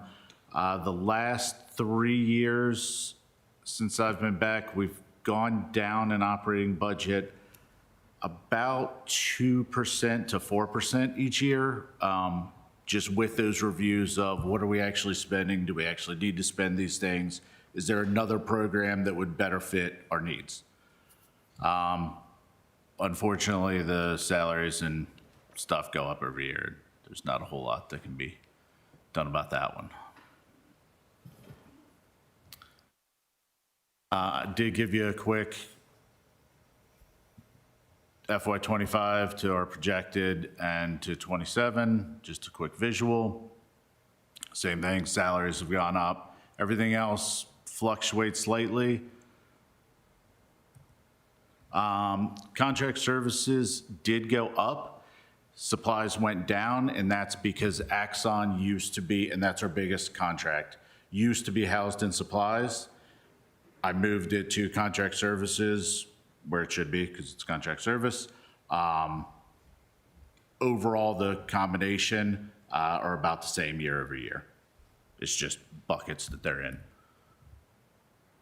This shows some of the grants that we have, revenue from grants, and then revenue from red light cameras and speed cameras. The BWC redaction is listed as revenue. However, we use a third-party company to do those redactions. And so most of that money is going to pay then the company doing the redaction. It's just to cover the cost of that. And then fingerprinting fees, we do citizen fingerprinting at the department, which is a service needed by people who work with children and things like that, so. Both of those are just in and out. We pay the bill, the people pay us to reimburse us. Revenue versus operating. So our revenue, our grants, everything is stayed about 9% of our operating budget. Our grants, our biggest grant is the state aid for police protection. That amount is determined by the state from population, crime trends, a plethora of different categories. They just tell us what we're getting each year. Normally, it's around 1.5 million the past couple years. Fourth quarter, they readjust it. We could get a little bit less, we could get a little bit more.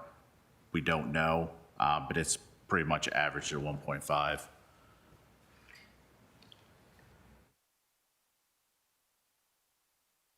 So, All right, yeah, guys, we're 5 minutes over time. Yeah. Let's skip to the last slide. sounds good. Okay. Forfeitures, we get forfeiture money from our, Is this the last slide? Okay, thank you. yep. We get forfeiture money from our, We have an officer in the high-intensity drug trafficking area, HIDA. our federal partnerships, and that pays for our off-site office for narcotics and vehicles, leased vehicles, and other supplies and things like that.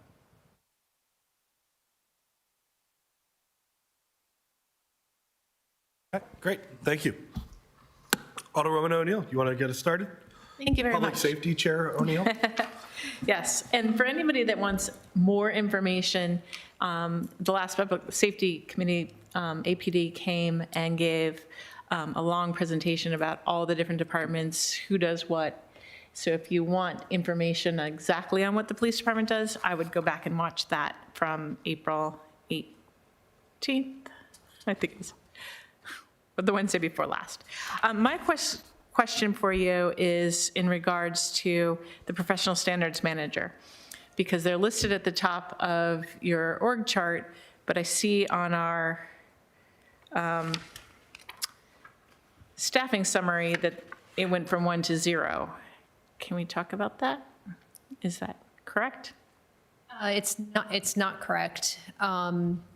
There are some different positions that we've had in personnel. So when you remember when Rhonda McCoy was here, her job when she left was changed. And so now we have the professional standards manager. We no longer have a civilian professional standards manager. We have a sergeant who is doing that work.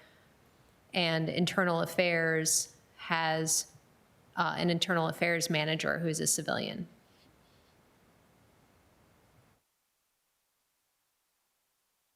So it's just a 0 because they're now a sergeant, so they fall under the, The sworn. okay, thank you. That was my question. And then we talked about the $10,000 for community programs. Did that used to be Annapolis United funding they used to get, or no? No, so the Annapolis United funding was used for the Police Athletic League programs and is still being used for that. The Rooted in Resilience money, those are basically to hold, that 10,000 would be used to hold 2 camps throughout the year. We were able to do 1 last year, and those are, we were able to partner with the crisis response system and a local camp. It was actually really reasonable a rate, and bring in families from Annapolis for some kind of mindfulness. It's good. Thank you. Last week, when we had Office of Emergency Management here, I know that a large majority of their budget is grant funded.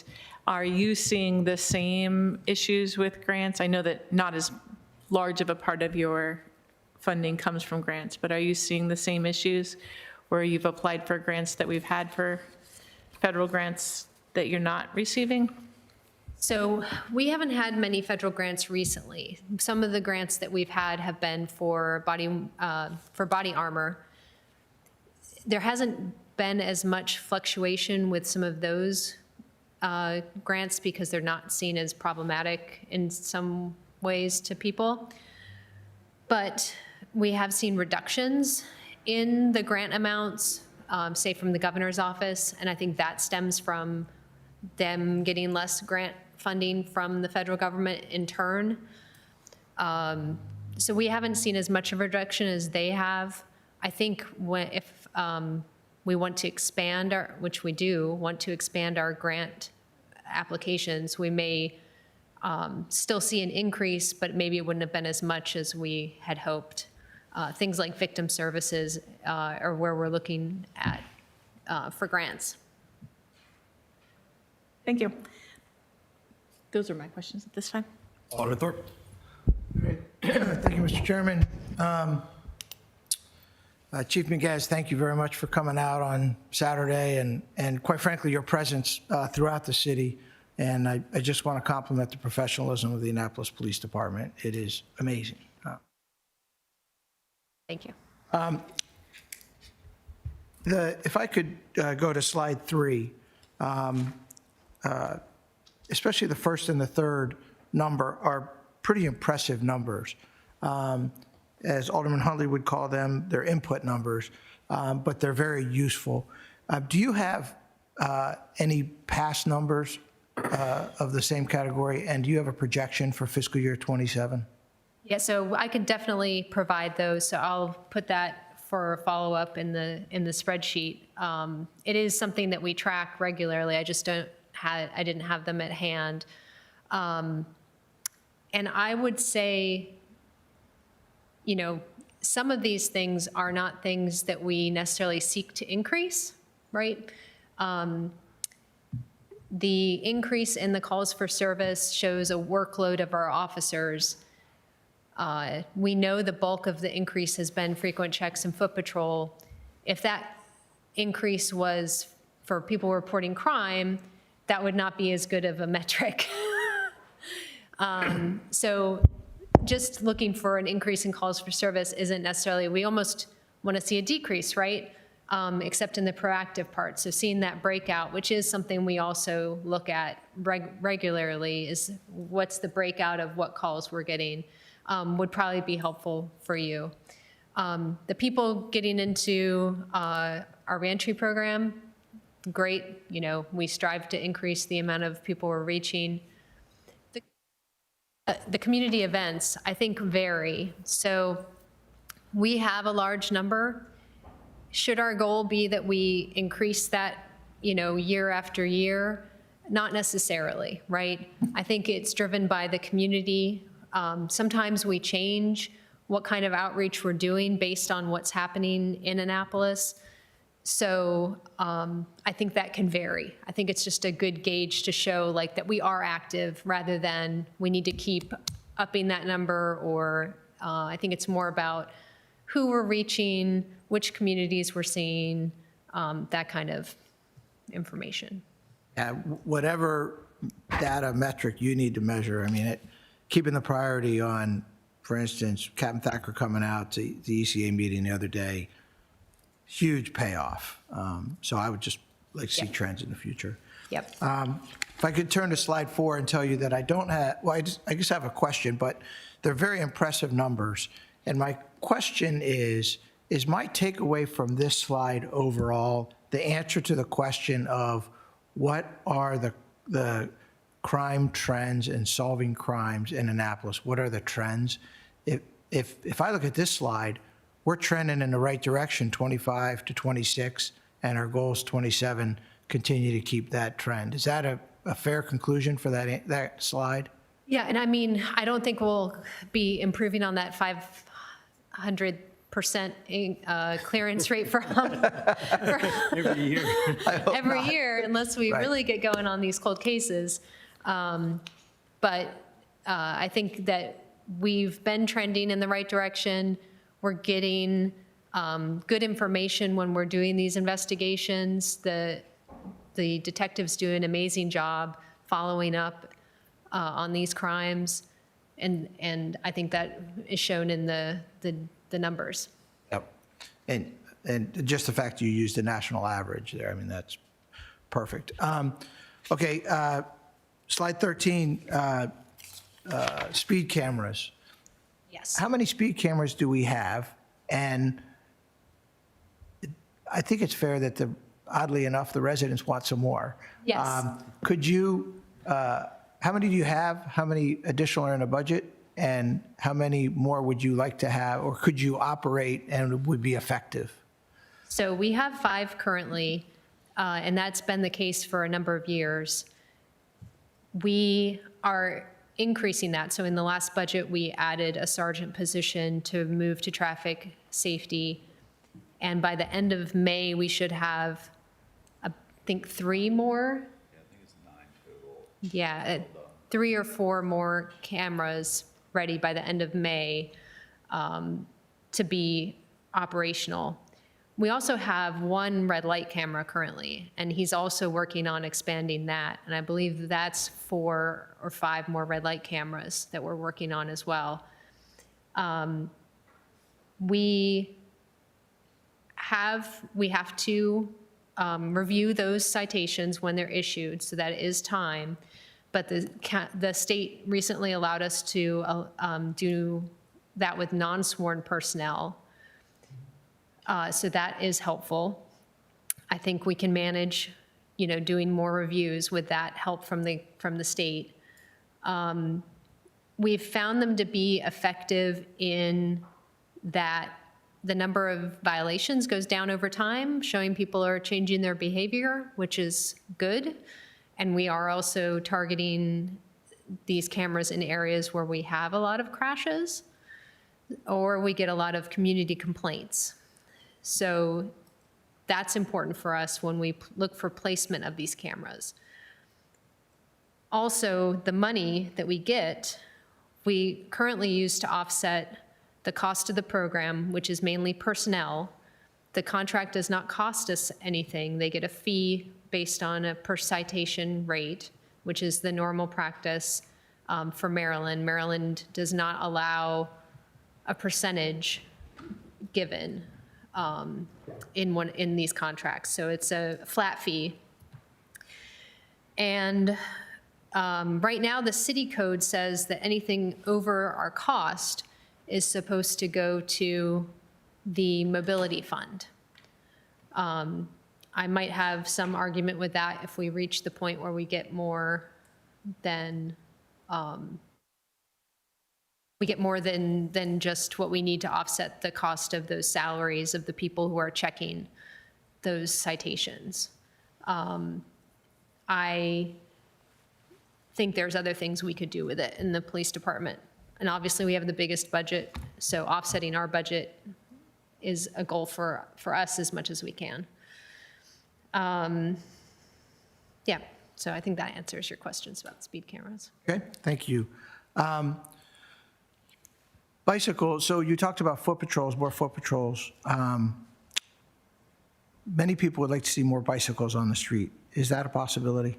Yeah, we actually have a class starting tomorrow for, the officers have to be trained. I know everyone knows how to ride a bike, but we have specific training that we give the officers for police bicycle operations. In fact, Craig used to be an instructor for it. We encourage the officers that are bike trained to go out on their bikes. You'll see them, especially when the weather gets warmer, they'll have the bike racks on their vehicles and they'll go out on their bikes. So it's something that we provide the training for so that we can get more officers out there. How many however you measure it, how many bike patrol officers do you have in this budget? Well, so they're just a regular officer that has the special training, and I couldn't tell you off the top of my head how many, but we regularly do this class at least once a year, and we have maybe 8 or 9 officers participate in it. So a number have been bike certified over the years. There's at least 30, and then there's some that I trained 20 years ago that just don't really ride anymore and stuff like that. So it's more of like a constant replenishment of younger officers to be able to do it. Thank you. One more. That goes to overtime. We got plenty of time. Oh, really? Yeah. Okay. Because we made this one a little longer. Overtime. So I guess I could drill down here, but how do you track overtime? And do you use overtime as a budget planning figure? So we track overtime through kind of grouping codes. So Navy Games has its own code. The boat show has its own code. If one of the patrol squads is short, it'll have its own code. So that way we can kind of track and see, okay, if this squad has this much overtime. Okay, what does that mean? Is it because 2 officers went out on maternity leave, or is it because 2 people got hurt, or that squad just happens to need another officer there? So we do break it out fairly granularly to give us operational info. So. Okay, so I cheated a little bit while I was talking to you and looked at the online budget book, and I'm not sure that I have the right information here, and that it says proposed overtime $2,000, and something tells me that's way off. I'm not a police officer, but. Yeah, I think you just need to read the paper to know that number is- Exactly. Could you provide us some information? And I think what I'd be looking at is to track that year over year, because I think that's a management figure. And I want to reiterate, not that overtime's always bad. I think leadership should have the opportunity to be able to put the right person on the job even when it's in overtime. But I would like to see that as a planning figure in this budget, if you could get that to us. I have it right here. So I did add that information on slide 10 this morning, sorry, just for the year-over-year track of it. Now, it's not broken down any granularly than just overall overtime. I know that, I believe FY '25, we had a good chunk of overtime that was for City Hall because we were having issues here. So we also, there was the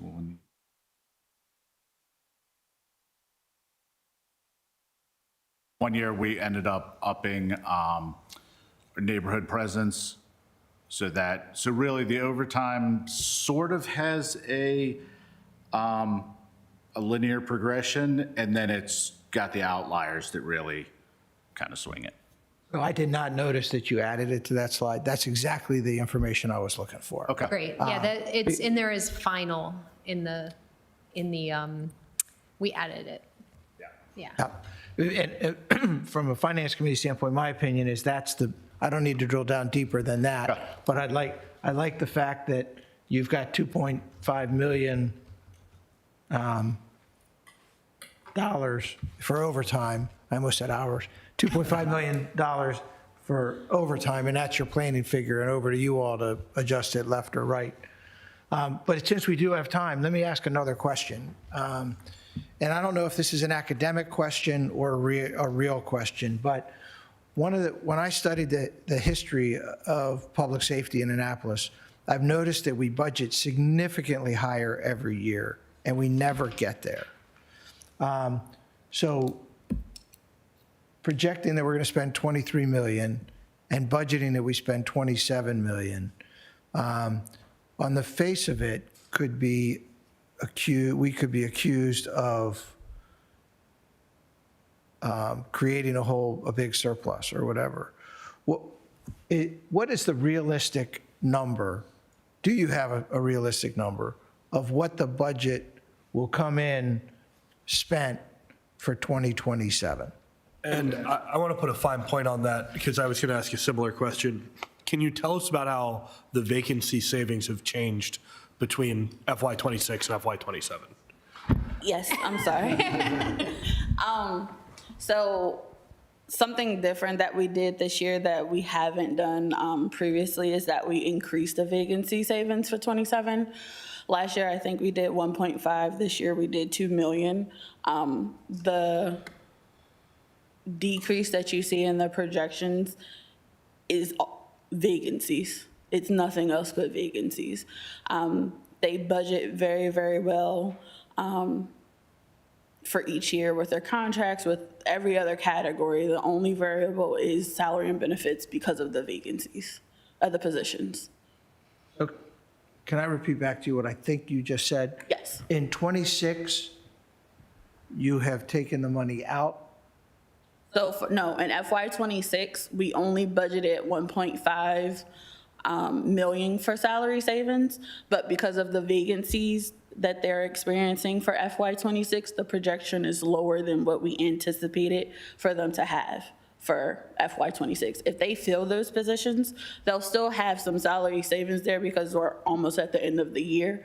But for FY '27, we increased the vacancy savings that within their budget. So instead of 1.5, we did 2 million. So we're expecting their vacancy savings to be 2 million for FY '27 for them to level out more to what their actual expenses are.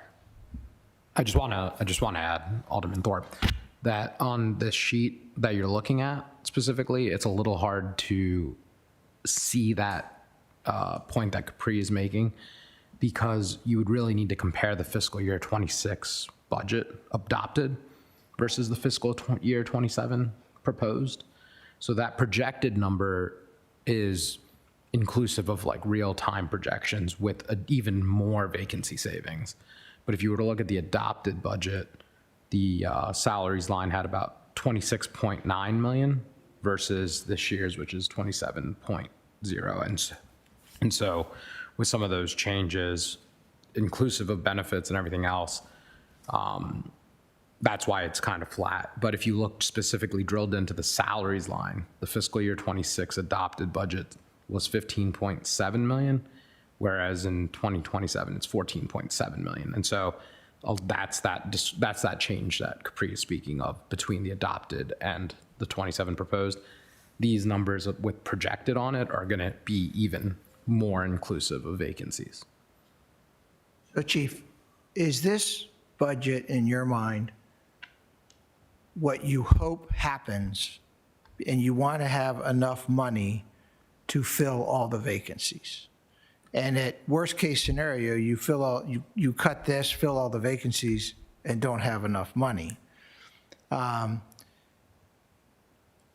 Is that how you operate?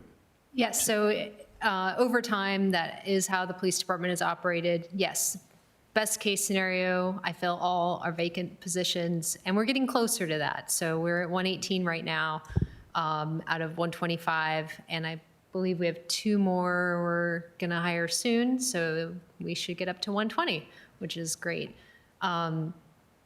So the closer we get to that full number, and that's just sworn, there are some civilian vacancies as well, but it erases some of that vacancy gap, right? I feel pretty confident that if we come back and we say we're running out of money, that we'll find a solution. You know, I think we'll make it happen. So, but we haven't had to do that in year that I can remember. So, while I'm hopeful we'll get to that point and fill all the vacancies, I think we'll probably be okay. And even if you did fill all, my understanding, just to confirm, if you fill all the vacancies, this funds it. No, that's not true, because of the fact that we have built-in vacancy savings. In the '27 budget? In the '27 budget, there is Okay. $2 million of vacancy savings. And so this is one of the only departments that experiences this, which is due to the historical trend.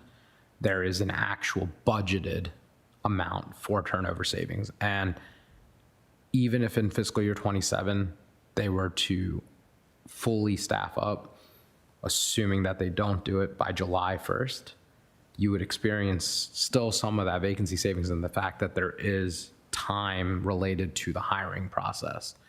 But if for somehow and they're able to fully staff by July 1st, we would actually be under budgeted for fiscal year 27 by $2 million.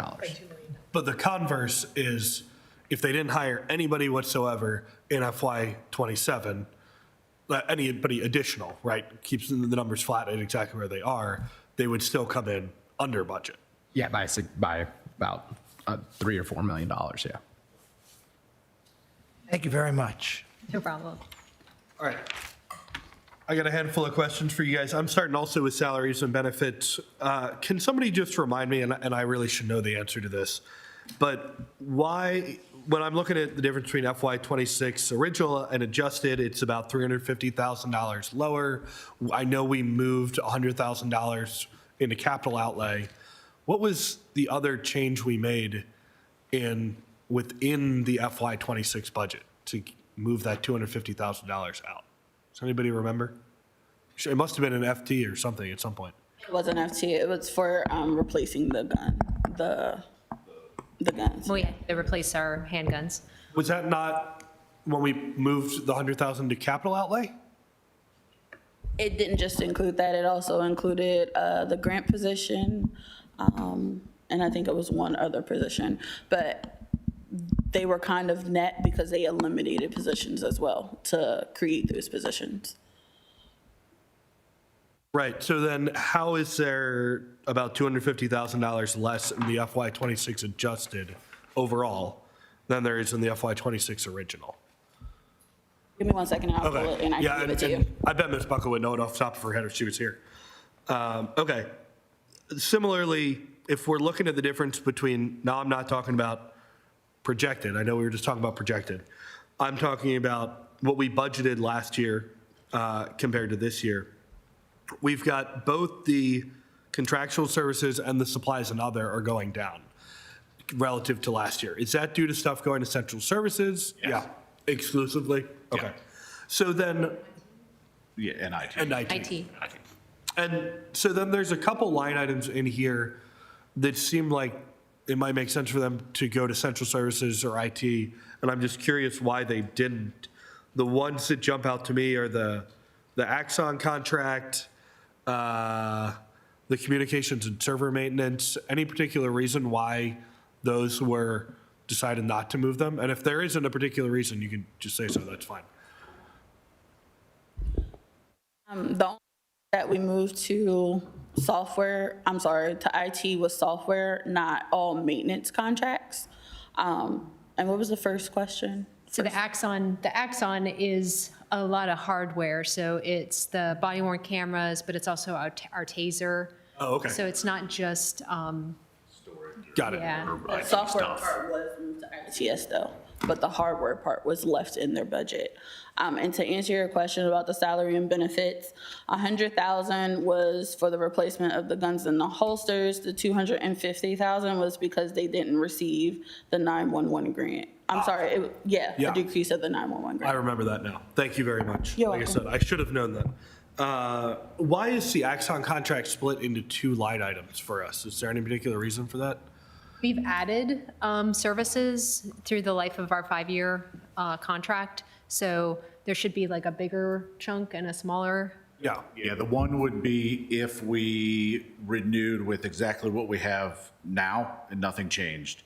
And then the additional is those extra upgraded services and the new tasers and things like that. Can you speak to what those enhancements are, those upgraded services? Sure. The main one that we really want is the unlimited third-party storage.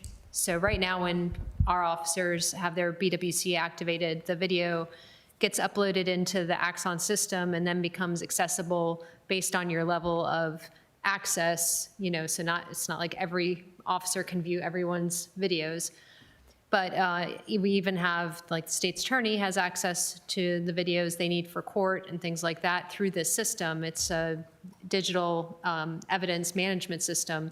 The officers can take photos on their phones and upload them directly into the system as well. So it's like an all-in-one digital management system for visual, video and pictures. But that's only the Axon app, taking photos, and our BWC camera. As you know, the city has a number of cameras, and so when we have a crime that occurs that's captured on our city cameras, we have to save that data as well. And right now, we're not able to use the Axon system, so we actually physically have to burn CDs and hard drives and Say no more. so the Axon would allow us to put our footage directly in there, making it accessible to the state's attorney, to defense attorneys, and that way, everyone. So that's the biggest one. Other things include the drones. So they have again, the same thing. If we get a drone through another system, we need to upload the video into Axon. With the third-party storage, we could do that. With the way that they work with Axon, it would be more seamless. Sure. So, yeah. No, yeah. that's great. Thank you. I appreciate Yeah. you walking me through that. I just had a note here to say this $550 for license plate readers has got to be an amazing ROI. That seems like if you told me we were spending 10 times or 20 times on that, I would still think it was probably a good deal. So that sounds awesome. So we tend to use a lot of grant funding for those, so. That's just the access, license part of Okay. it. It's been there forever. So there are other costs associated Yeah. with it. Oh, okay. All right. Well, I'll still give you the kudos. I think it's probably still a very good use of money. Just a couple things I'm hoping you can explain to me a little bit more. What's lead abatement services? Is that related to, The range, we have an Okay. indoor, that makes sense. so we have to remove it. Yep. The alert grant coordinator, is that a full-time equivalent position? I know it's a contractor, but it's, No, it's a part-time position, and it's fully grant-funded through, yeah, I just wanted to make sure we weren't spending a whole FTE to administer one grant. How much do we spend on the chaplains program? I saw them kind of right up in the top of your org chart, but then there's no line item for us of that. so there's a stipend that they've been receiving of $500 a year, so there's 2 active chaplains right now. And then there's also equipment, so packets and identify them as.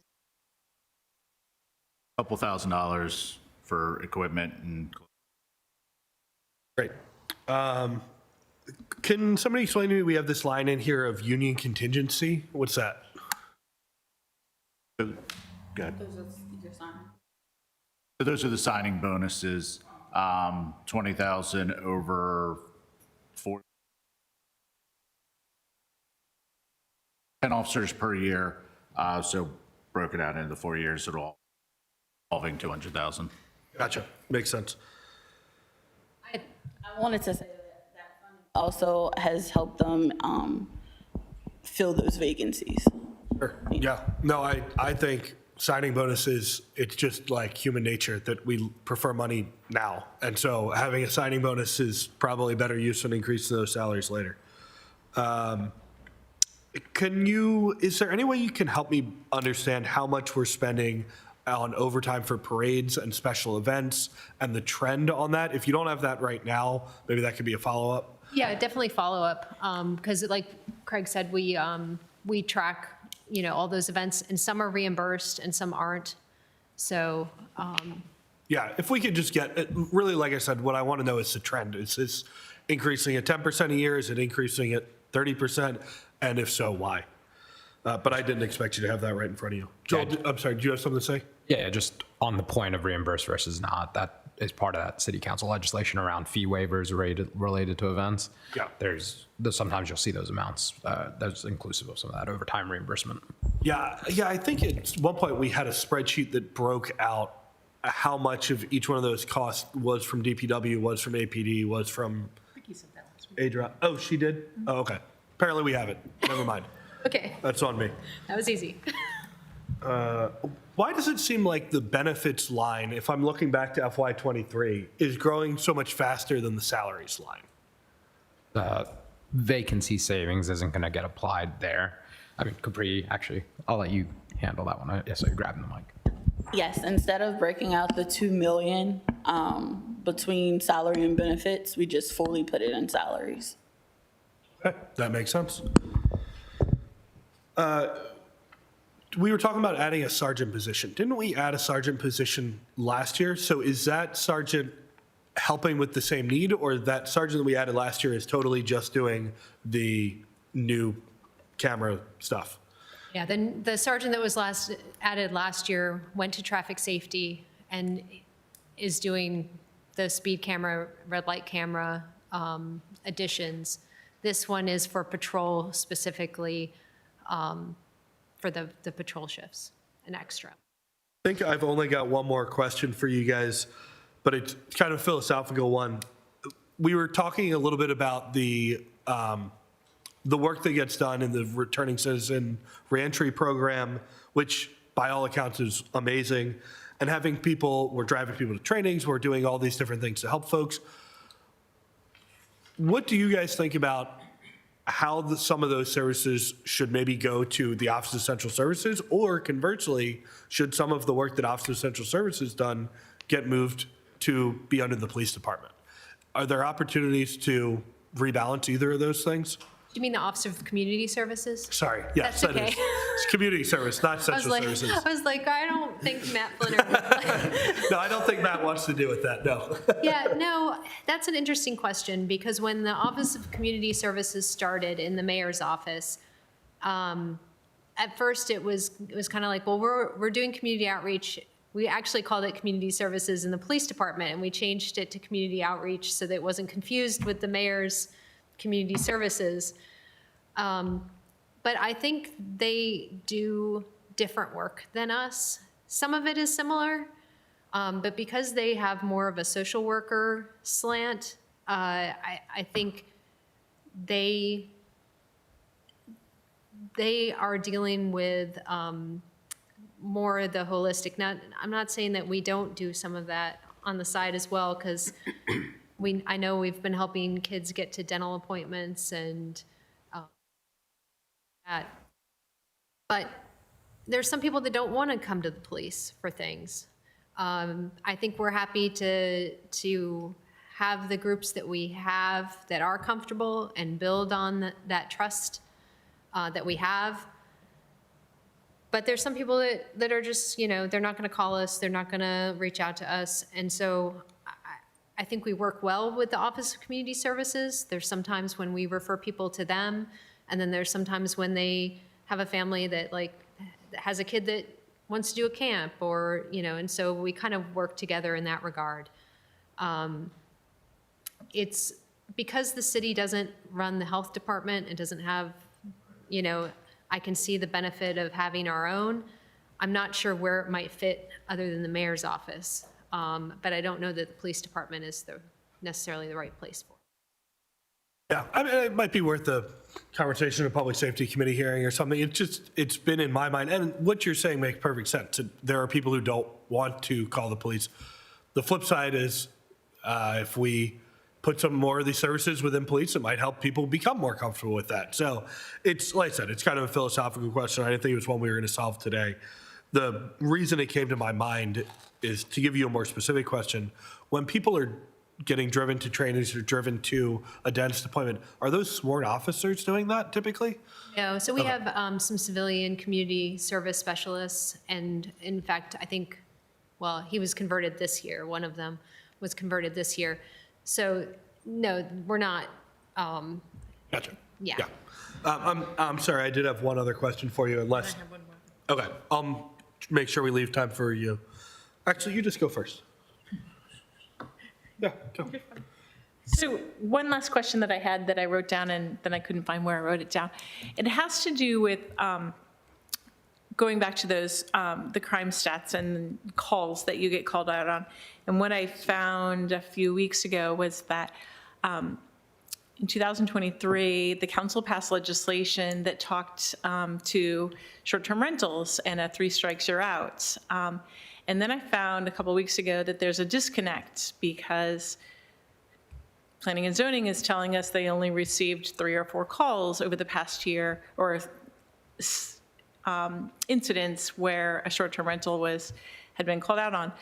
But I know that that's not the case, but there's not a direct correlation between you guys going to a call on a short-term rental issue and actually getting that to planning and zoning. And how can we correct that and make that? So that's been, because it's not just short-term rentals, but any rental property in the city of Annapolis, it's in the code that if there's a certain number of police responses, that then planning and zoning can put them on notice that their rental license can be revoked. So in practice, I hear from planning and zoning that they call and check with us when they're doing renewals. I have dealt with community complaints at short-term rentals and rental properties. And when that happens, I reach out to planning and zoning and let them know about the complaints.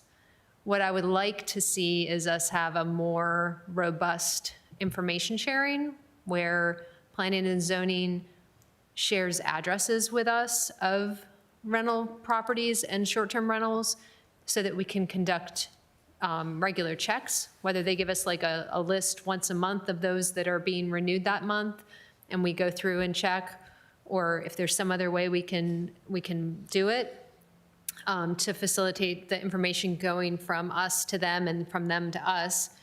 Our records department does a lot of work like that, and we have one open position right now, and I think if we filled that open position, that would be a great position to do that kind of work, because there's other information sharing that people request that I think would be helpful for city departments and things like that.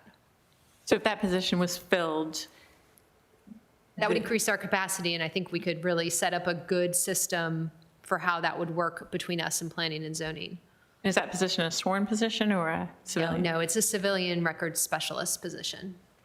Great, that would be fantastic.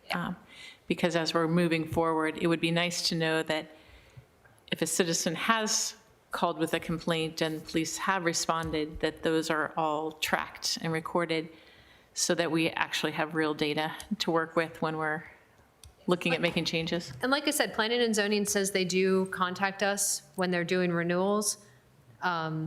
But I think it's helpful to have that information if we're getting multiple calls. Sometimes we don't know. It's not so much with a short-term rental, but maybe with a rental. It's not always clear that it's a rental. It's only when it's become a problem to us that we start checking records, state records, to see like, oh, is it primarily, is it a primary residence? Or, then I'll call over to planning and zoning, hey, is this on your list as a rental? And sometimes it isn't a licensed rental, but it could be a rental. So it just puts it on their radar as well. Thank you. Could you help me understand the total cost this year for the drone program compared to last year? It looked like we had a couple different line items for it. We're talking also about storing footage. If we put all those together, how much are we spending this year compared to how much were we spending last year? What are So we getting didn't for it? spend that much this year. It was mainly to get supplies for our current drones that we have to get them up and running. And I apologize, I wasn't clear. When I said Yeah. this year, I actually meant FY27. When I said last year, I meant FY26. Apologies. We put in, I want to say 45,000 for drones for this year, because we didn't know how we were going to go with the Axon contract. So that 45,000 kind of moves to the upgraded Axon that includes the drones. But at the time, we weren't sure in what direction we were going to go. We're still in, obviously it's a big contract and we're not close yet, but it is up for renewal August 1st. We hope to get it renewed by then. So is it under the Axon contract? I'm sorry. So there's, We weren't sure if we were going to do it separate or together, and we're going to try and do it together in the contract. okay, so the line item for it is under that Axon contract enhancements. Got it. Okay, I think that just about answers my question. Alderman Thorpe, you got anything else? Yeah, two questions. One, again, following on Alderwoman O'Neill. The short-term rental collaboration sharing would be tremendous. One of the concerns that I've heard is the police are called to a situation at a short-term rental, you solve the problem, whatever that is, and then go away, and that complaint does not get into the list. So, and one of the complaints specifically would be for you to show up, and it's a short-term rental, and it's not on the list. So is that the collaboration that you're talking about creating with planning and zoning so that you could report that? That could be part of it. The officer, when they're going out to handle a call, their main concern is not whether this is a short-term rental or not. It's whatever the call was. Now, if the caller says, I think it's a short-term rental, or it comes up in conversation, it might trigger the officer to look and see if there's an issue that needs to be followed up with planning and zoning. And that can be part of when we have this more robust information sharing, that we make sure that officers, like, if you get wind it's a short-term rental, let planning and zoning know so they can check and see if it's on the list. Great, thank you. And then my final question goes back to patrols, bikes, and then presence in the tougher neighborhoods. So I got it on patrols. On bikes, did I hear 8 units, or did I make that number up in my mind? How many bike units do we have that are possible to be out there? I believe we have about 30. We have, the bicycles themselves are officers. First, the bike units, and then if we don't have enough officers, then so I'm talking about the complete, if you sent all the bikes out right now, how many complete bikes do we have as the driving force? And then do we have I enough? believe there are 12 bikes that we have right now, and a kind of revolving 30 officers or so that are actively trained and, can ride. And we don't, usually there's a plan in patrol. So if you have people, you tell your people, oh, you're bike certified, I want you out on the bike today. But it won't be like, I want all 4 of you out on your bike today at the same time. So there's usually some planning involved with, okay, if you stay in your post and you ride your bike, you tell your post partner, like, I'll get to the call, but if you get there first, that there's kind of those kind of arrangements to make, because if we get an accident, a crash, right, a bicycle is not the greatest thing to be coming up on to Right. manage that scene. Right, from my experience doing a ride-along, the Yes. one police officer in that zone, we don't want him or her on a bicycle, right? So the planning point, to your point, is it's over and above the 1, right? Yeah. Okay. Yeah. And then, so 12 bikes is what we have, and then more than that officers, but it's over to the assignments. Yeah. Okay, and then the last question is, kind of the more intense part of that is presence in the higher risk areas. We currently don't have any permanent presence, full-time presence in those areas. Is that correct? And is that something that you would like to look to do in the future? Or do you feel that's not the best use of your resources? And I'll just say we're at time, so a relatively short answer. Thank you. So if you go to our website, annapolis.gov/police, and go to the gun violence map, it shows you the areas where we have that most kind of violent activity. And it's not isolated in 1 or 2 neighborhoods. It's throughout. So if we were to post officers in neighborhoods 24 hours a day, that would be very intensive when it comes to staffing. I also don't think it's necessarily that effective, because a lot of times there's not something happening in those neighborhoods. They're just going about their day. So I like to see officers going in those neighborhoods and doing foot patrol and getting to know people in those neighborhoods, but I don't think we need to become kind of an occupying force in those neighborhoods. And I think when you assign an officer just to sit in a neighborhood, that's what they do. They just kind of sit there and they're just kind of like the security guard in the mall parking lot, you know? So I like to see them, you know, more, we do activities, we have the officers come out, you know, Officer Jones, who you met this weekend, you know, he is really good at getting out and getting to know people. And that's what we want to encourage with all of the officers.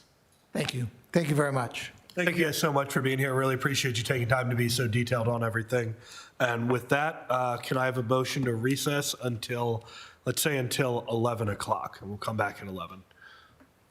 Motion to recess. Second. All those in favor, please say aye. Aye.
Meeting called back to order at 11:03 a.m. on April 27, 2026. Ms. Acting Director Crispin, the floor is yours. Oh, well, good morning. Good morning. Good morning. My name is LaSawn Crispin. I am the Acting Director of the Human Resources Department. As you know, I have been with the city for about 6 months and then about almost 3 months in this role. We're very grateful to have you. Thank you. So this is my first budget presentation, so I'm just going to get started. You want me to just go through the slides? And Yeah, so you got 15 minutes. Okay. Just go through your slides, and we'll try not to ask you questions, but might ask you one or two clarifying ones, and then we'll ask you questions at the end. Sure. All right, so I'm going to talk a little bit about our FY26 accomplishments, and I just want to clarify right now that these accomplishments, primarily since I put the presentation together and didn't have the benefit of the outgoing HR director, these are things that me and my team have done in the 3 months that I've held this position. So we've expanded the use of of the NeoGov HRIS system, that's our HR information system, and we are implementing the full suite of tools so that we can streamline our recruitment and onboarding process. And that includes the benefits modules, the time and attendance modules, along with the payroll modules. So we're working on all of that and then also updating some of the previous modules that have been implemented already. Most recently, last week to be exact, we completed the update of the city's intranet to streamline the employee complaint and submission process. The process was available online to staff previously. However, we found it quite convoluted for them to be able to find exactly where to go.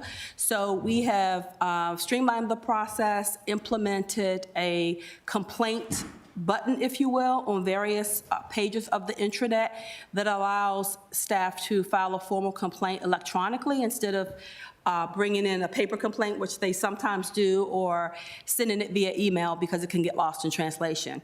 And with that complaint, the new complaint process, it automatically creates a document, a tracking tool, and dashboard that allows us to be able to determine when the complaint came in, what the status of it is, and whether or not it's been resolved. So we think doing that in a manner that's clear and provides clarity, consistency, will be able to expedite the resolution of complaints. We also implemented a standardized career ladder framework. This framework is on the heels of the class and compensation study that was done a while back. While the various occupational series were developed during that class and comp study that allowed for certain positions to have multi-tiers of different grades for promotion. There wasn't a systematic framework that went along with that. So this framework will allow hiring managers, HR, the city manager, and all leadership across the city to be able to have a guideline, if you will, of how employees get promoted. And it speaks to the time frame that someone needs to be in a particular position, the skills, knowledge, and abilities that they need to acquire, and then a matrix for determining whether or not that person is ready and if that higher level work exists, instead of just arbitrarily promoting someone.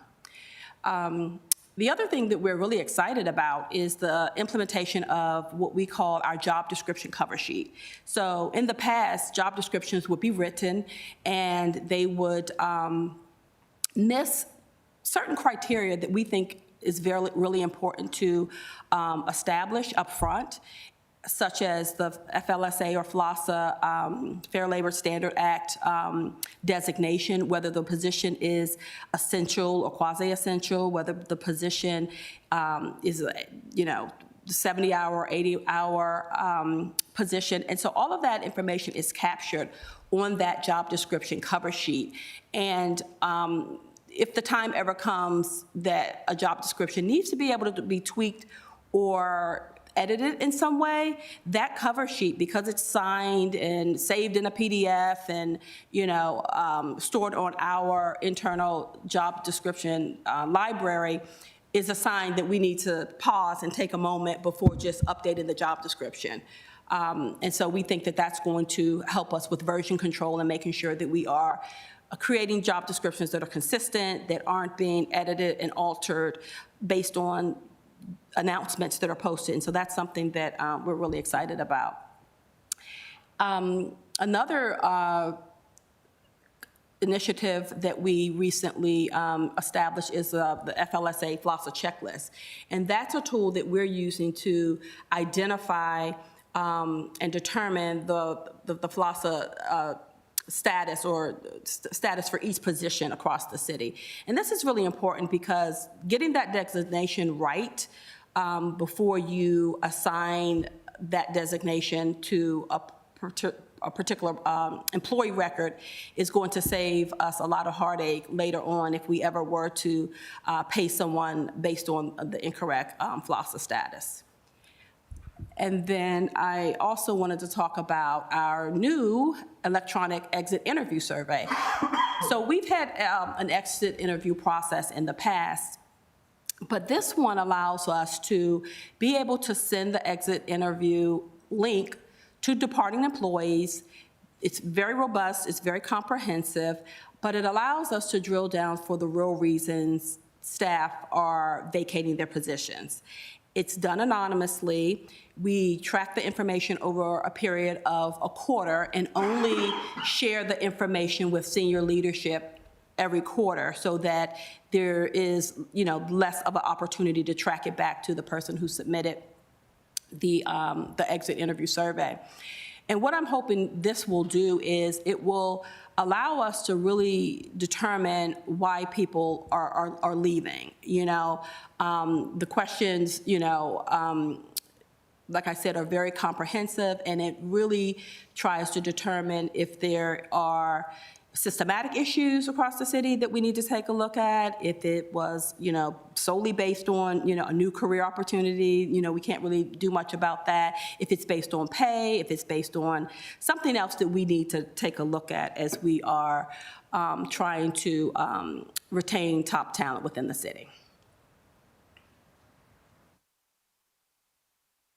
Okay, so these are the performance measures, and I'll tell you, I did have a conversation with our acting city manager, Vicki, about the performance measures. I think that during this next period, once we get through this, this budget cycle, that it would be really very prudent to take a look at some of these performance measures and the benchmarks that are here, because I think we can do a lot better in identifying what's really important to the city.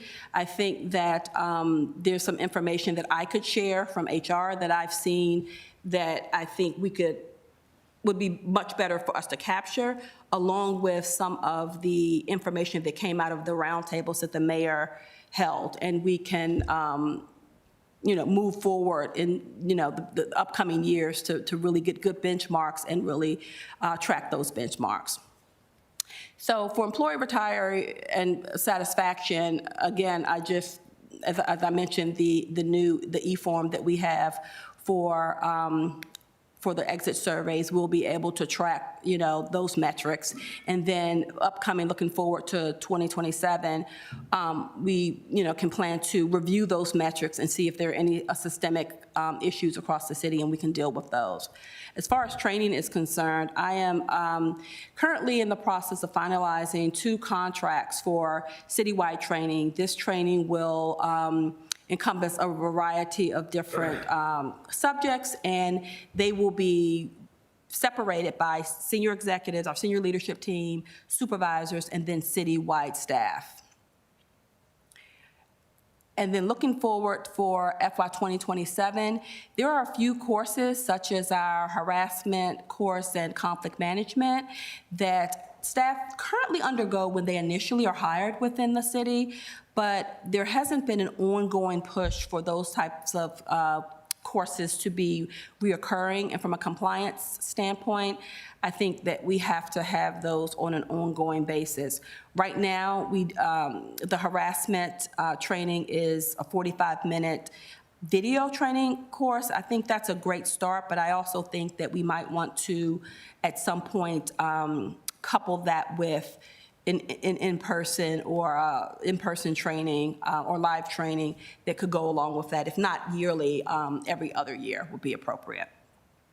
And then as far as benefits, right now we're taking a look at a couple of benefits, our benefits providers, and we have determined that we might be able to find some savings there. So we're talking right now with our insurance brokers to see what that would look like, the ramifications of that, how much the city could actually save, and if it's feasible to do so this fiscal year, as of July 1st. And then looking forward to 2027, we are also in talks with our insurance brokers regarding the Family Leave Act that is approaching. Now, that Family Leave Act will become effective, if you will, in January of 2028, which will require paid leave at $1,000 per week for certain eligible staff. However, those premiums become due in January of 2027. And depending on what vendor, if we use the state of Maryland as our vendor for that insurance plan, or another company, it will determine our cost for that. Okay, the next several performance measures speak to workforce diversity. And so as a whole, I would say that our benchmarks and our accomplishments or measures, I would say, I think this is another slide where I think we really need to change up what the benchmarks are and what our performance measures are to really, if we're really interested in workforce diversity. But overall, we've been, most of our announcements are posted through our HRS system, which is the NeoGov system. There are a lot of different nuances and modules in that system that we haven't reached full capacity yet. And so once we get to that point, which I suspect will be sometime this summer, we will be able to better track our overall metrics as far as workforce diversity. And that could look that would really give the city a better look at, how diverse we are in hiring. We've expanded our outreach so that we are, using LinkedIn and, of course, LinkedIn, government.com, and there's one more that escapes me right now. LinkedIn. Indeed, to make sure that we are reaching a large audience. But I think we can do better once we tighten our performance measures up. And then the last performance measure deals with the increased applicant pool within the NeoGov system. So historically, we were only at about 20% of applicants applying through our electronic system. And we've spent a lot of money for that system, so we want to make sure that we are using it and being as robust as possible. And so at this state, I can say that 80% of our applicants are applying through the system. And why that matters is we have a hub, a brain. Core HR is the hub or the brain of the system, and it holds all of the data, employee data.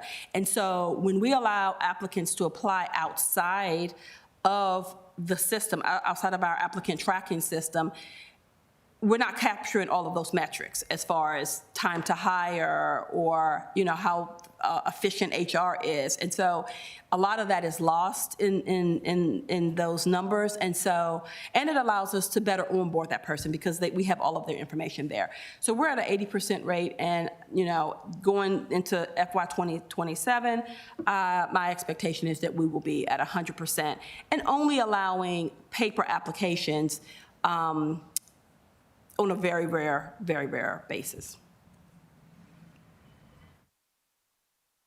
So these are just just some statistics I just wanted to share, and it talks about the number of employees that we've hired over the last fiscal years, and then those who have departed versus those who have resigned and retired.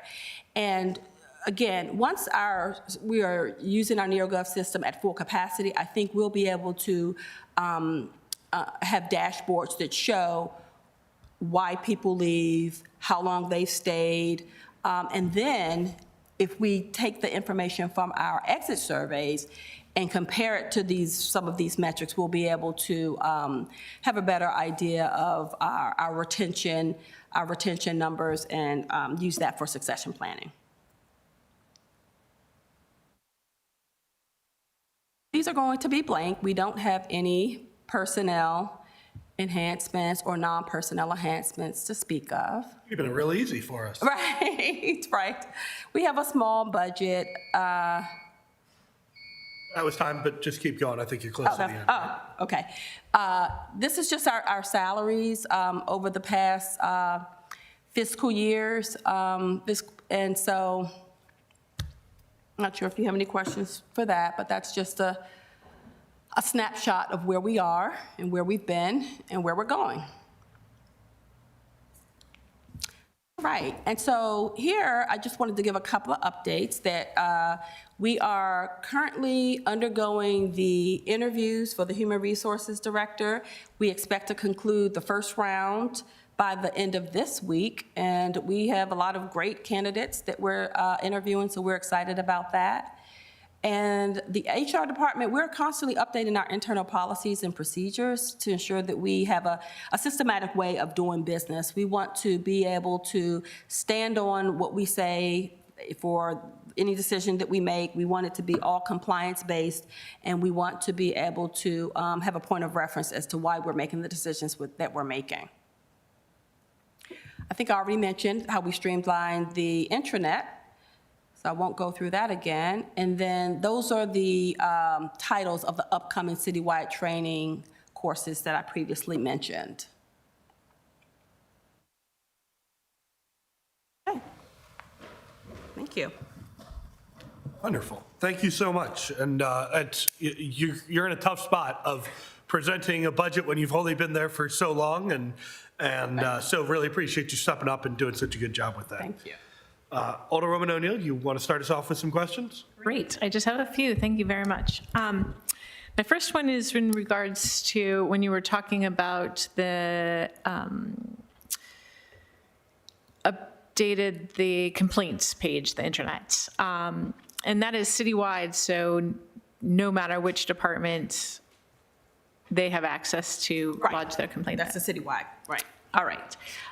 So my second question is in regards to the electronic exit interview. And do you have data on the percentage of people that are actually doing that interview? Not at this moment, and we just implemented it the beginning of March. So that's very new, the updated revised one. So Okay. not yet, but we will once they start coming in. Okay.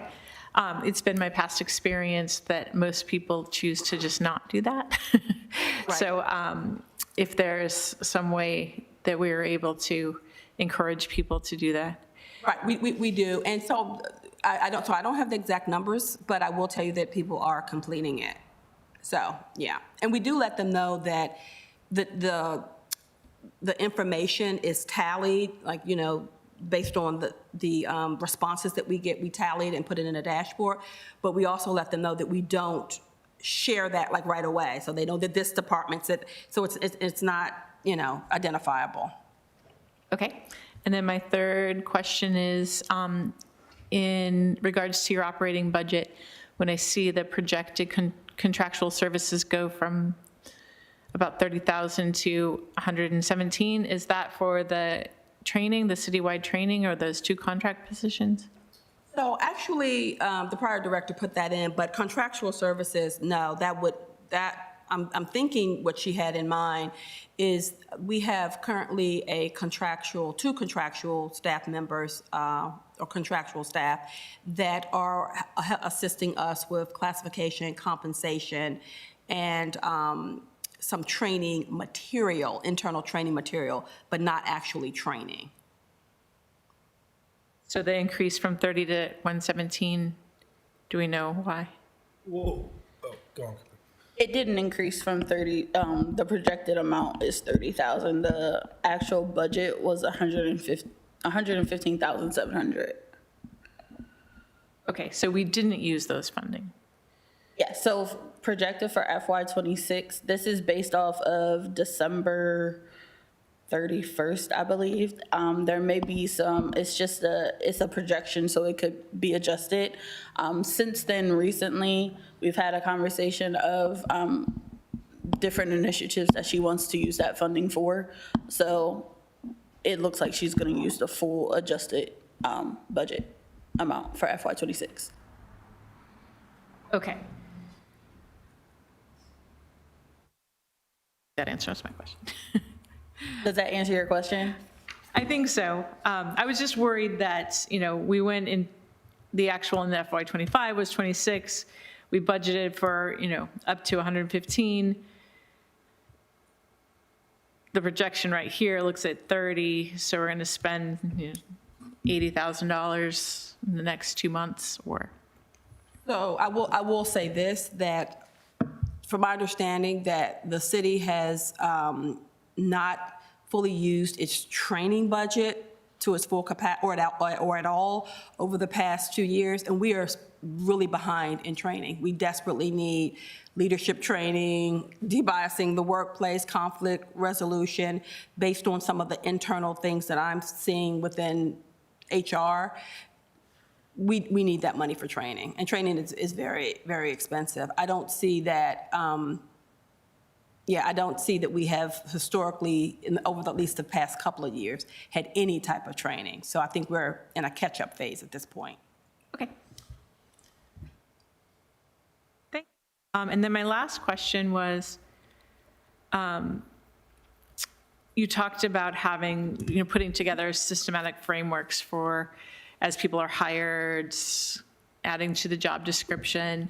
I'm kind of shocked that we haven't had that before as an HR department. As far as like the entire package is basically like standard operating. So everybody that comes through is basically onboarding will be standard across the board, no matter whether you're coming in and working for the mayor's office or working for Parks and Rec, or is that what you're saying, that is? So I'll touch on two of those, two different things.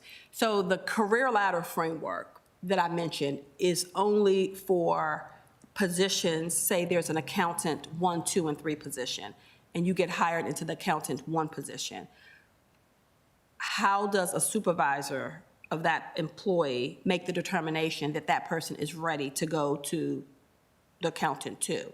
It's not just, at the 1-year mark, we're just gonna promote you. That's not how it should be done. So what we have done is we've created a framework to say, how does anyone get promoted from the 1 to the 2 and to the 3? What are some of the things that we look at? Well, first of all, is there a need in that department for the higher level work? We just don't promote people arbitrarily because they sat in a role for a year. So is there the higher level work? Does it exist? And how do we know if it exists? Well, that supervisor should tell us that it exists, and it should match the job description, the information that is in that higher level job description. And so that accountant 1, who's functioning at, the optimal stage at that particular job, but is doing some other things. Maybe they're leading projects, or they're showing initiative, and they got a fully successful rating, and they are taking on extra responsibilities that already exist at that higher level, and they've been in that role for a minimum of 1 year and got a fully successful rating.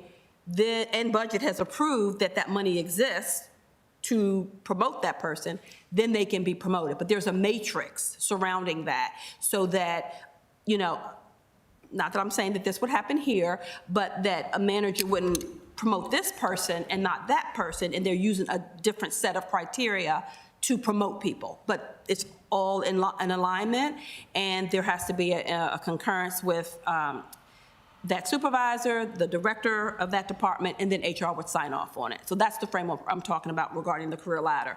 But back to your point about the hiring process for everyone. So our NeoGov system, when people apply through the system, as we're trying to get them to do, does take everyone through a similar process, right, to get hired. That process can look really different depending on the department, though. Like police and fire, they have exams, and so it varies. And then, like our Recs and Parks department, for example, they're part-time staff that come in for the summer, and they might be a lifeguard. We're not going to sit them through an orientation because they don't get benefits. So it does vary a little bit depending on the type of position that you're coming in for. But we're trying to have it as streamlined and as uniform as possible, like you mentioned. Okay, so my last follow-up then is, so in FY26, with the comp and pay plan that we approved as a council, and we approved the different levels for each, the career ladders for each department, but we did all of that without the actual matrix to say one to that. When will that be completed? It's pretty much complete now. I have to run it by the city manager to have her bless it, and the mayor or whomever, and they can, let us know we can implement it. So at this point, we have not promoted anyone through the career ladder process. That's not to say, because if you think of it this way, the career ladder process is a non-competitive promotion, right? Once you're on a career ladder, to get to the higher steps, you don't have to compete and apply on our website for it. But that's not to say that you couldn't just post a standalone accountant 3 position and people could compete for it to get that role. But we haven't opened up the career ladder program just yet, but we're on the cusp of doing that any day now. Okay, thank you. That's all. Alderman Thorpe, you're up. Thank you, Mr. Chairman, and thank you, Ms. Crispin. I appreciate what you're doing. Thank you. So on slide 4, you talked about 80% going through NeoGov, and the goal is 100%. Why don't you just direct that right now, that 100%? It seems like that's a process improvement that you could just require all new applicants to go through NeoGov. So we're having those conversations with our directors. So what happens is in some of our departments, Recs and Parks in particular, is that some of the candidates or applicants that come in to apply for those jobs may have not have access to a laptop or a computer, or they have some sort of learning challenge. And so the staff members have informed us that they're actually helping them fill out the applications and things of that nature. So what we are proposing is that we have certain days within HR that they can come over and we can assist them in our computer lab to help them apply for the application there. We've also asked if they could have laptops or iPads at the different sites around the city so that they could apply that way. But we are working on a QR code that will, for those who do have access to a phone, we're working on establishing a QR code. So that and this would be for anyone actually. So we have the QR codes and we have them around, in HR, around the different departments where the walk-in applicants come to. They can select the QR code and it would take them right into the portal where they could do the application on their phone if they don't have access to a computer at home. You're moving to 100%. It's just going to take you a little while. Yes.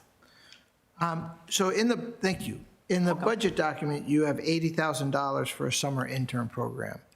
Can you tell us about that summer intern program, please? Sure. So the summer internship program, we just announced it, I believe, on Friday, and I think the announcements will close May 5th. So it's 24, this year we're going to be able to sponsor 24 interns, and we have 2 different age groups. We have the ages 15 through 17, and then we have, I think it's 18 through 24. And so the internship program is designed to help with resume writing, career exploration, interview prep, and just learning about the City of Annapolis, different departments and things. And so we take them through an orientation period of 1 week where they come in and they get all of the basics and foundations of how the work world works, if you will. There are case studies and scenarios, there's mock interviews. We have all of the different departments that are participating in the program come in and give a presentation on their department and the type of jobs that they can have once they go through that 1 week internship introduction period. And then they actually go out and get real live work experience in the different departments. And each department, depending on what they do, they might go to finance or come to HR, and they learn about that specific discipline within that department. The younger group, they do a lot more of hands-on learning. They go around and they actually get to take tours of the different departments and see how like the public works, like the water plant works, and learn about career. So it's all about career exploration. It's all about giving them that first boost on their resume, something that might be outside of the retail realm where they can actually say they have had an internship in an office environment. And that, I know that helped me years ago when I worked as an intern at the Library of Congress through a program. And that, sometimes can be the difference in getting your foot in the door for, a position that better aligns with your, whatever your college coursework is. Thank you. So 24 students. So 24 students, but we also pay for Rex and Parks has to hire two, leads for that program. So they lead that program for the younger group in particular. And so we also pay for their hourly salary. And none of this is full-time. I believe it's 4 hours a day for all of the interns. Okay. Yes. Thank you. You're welcome. New employee orientation program.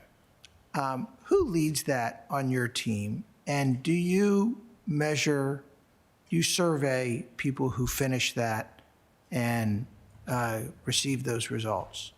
Oh, great question. So one of our HR associates leads that currently right now, and it's sometimes supplemented by one of our HR benefits administrators who will come in and give additional information, in particular to the police and fire, because their benefits are a lot more complex and involved than some of the other city employees.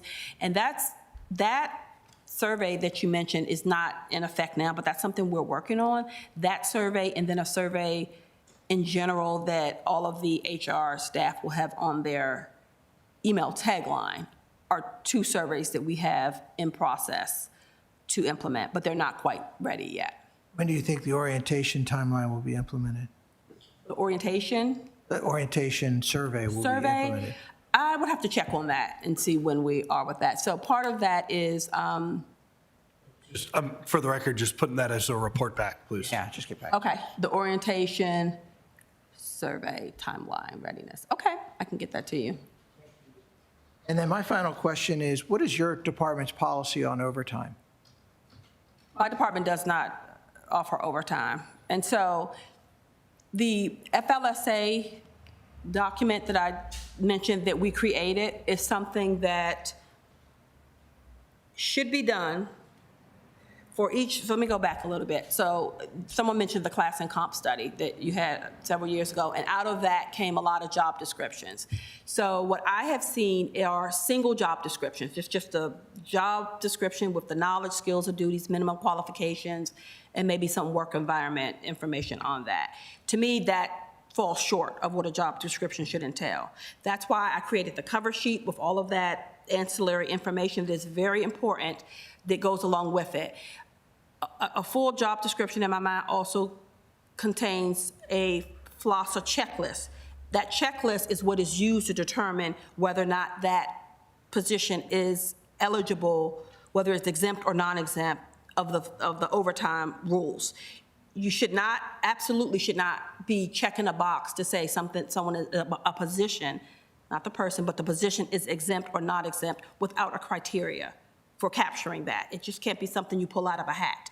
So that, and then along with something else that we're finalizing is a checklist to determine whether a position is essential, non-essential, or quasi-essential.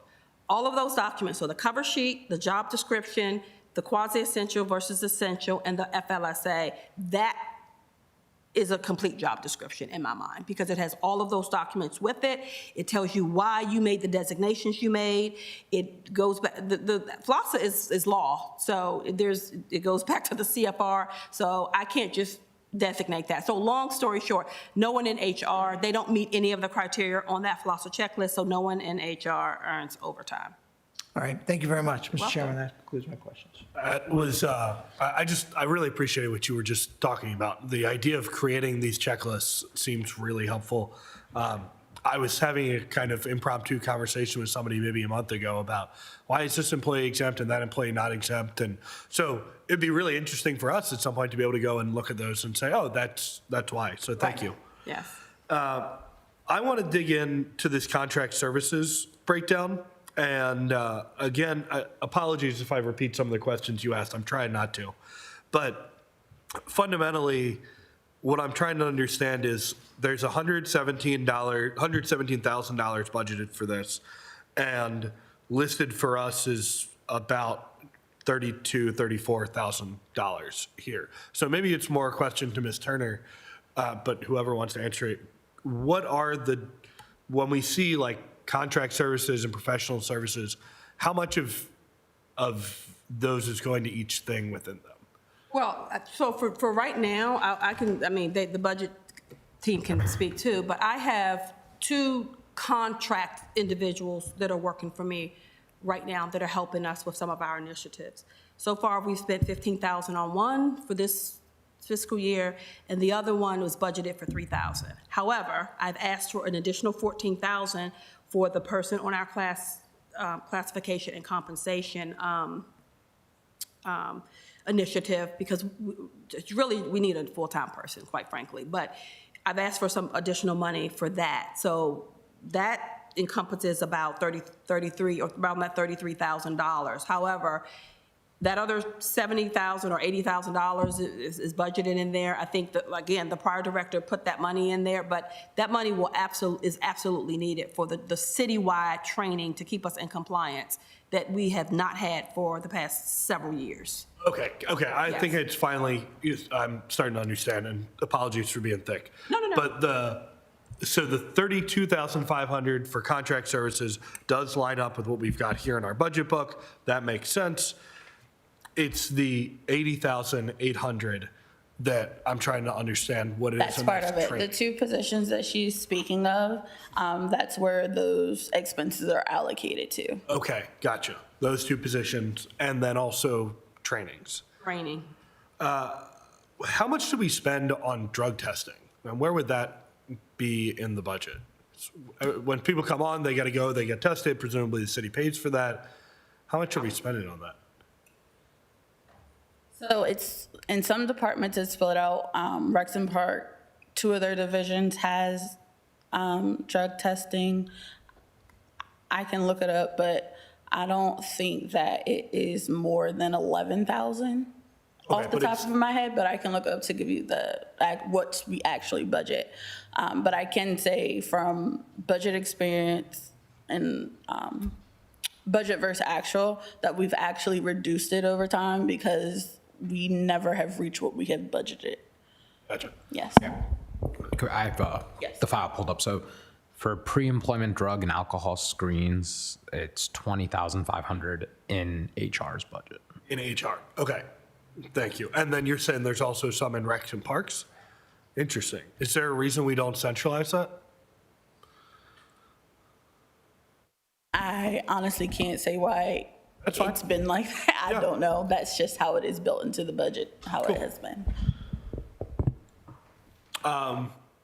Do you know, Mr. Palakal, in past years, did we come anywhere close to that $20,000 figure, or you can't see?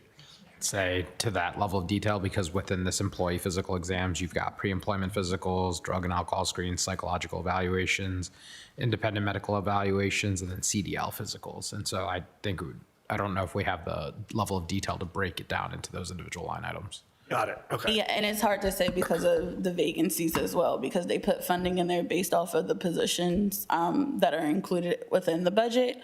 And then some of that is just annual screenings for, I believe, fire and police as well. Gotcha. So, yeah, which makes sense, and we can't change. So that $20,000 figure is not just drug screening, it is all those things you just listed. I know. We do have it in the budget as its own, like in the detailed budget that we work out with HR as an individual line item. I just don't know if in our accounting system, we have it at that level of detail. Capri, do you know? Do you know if like within the individual HR budget, we have those 5 different things as individual lines, but they're all part of the employee physical exams. I just didn't know if within our accounting system, we have the individual detail or if it's all rolled up. It's all rolled up. Yeah, it's going to be all rolled up in the accounting system. Thank you. Apologies if you covered this on the slides, but I don't think I saw it. In our budget book, we have something that says social media program implemented as a performance measure. Was that on the slides? It was, so, And can you just explain to us what that is? There, see, it was there- under workforce diversity. Thank yes, you. so right there, these are one of the benchmarks that I was talking about that, and performance measures that I think needs to be tweaked. The only thing that we have done in the 3 months that I've been in this role is ensure that we're using other social media platforms to advertise our positions. No, Yes. that's great. Yes. I had it in my head as social media program was governing what employees are posting on social media. And so when I saw this, it okay. went right past me. Right. No, thank you. No worries, thank you. I just wanted to commend you that I saw there's an increase, or maybe you mentioned an increase for advertising. And I think that's a really smart investment of our dollars. So I appreciate that. It's, better to spend an extra $100 now on advertising to get somebody who's going to do an additional $100,000 worth of work over a year career. So thank you. In our chart for this, I don't see a deputy director of HR, but my understanding is, isn't that the role you were previously filling? Oh, no. No, So okay. there is no deputy director in this role, in this department. The position is actually an HR administrator. Okay. I think it. Yeah, that's could- how it says in our It's book. an HR administrator position, but I think it could use a deputy director for sure. Got it. Thank you.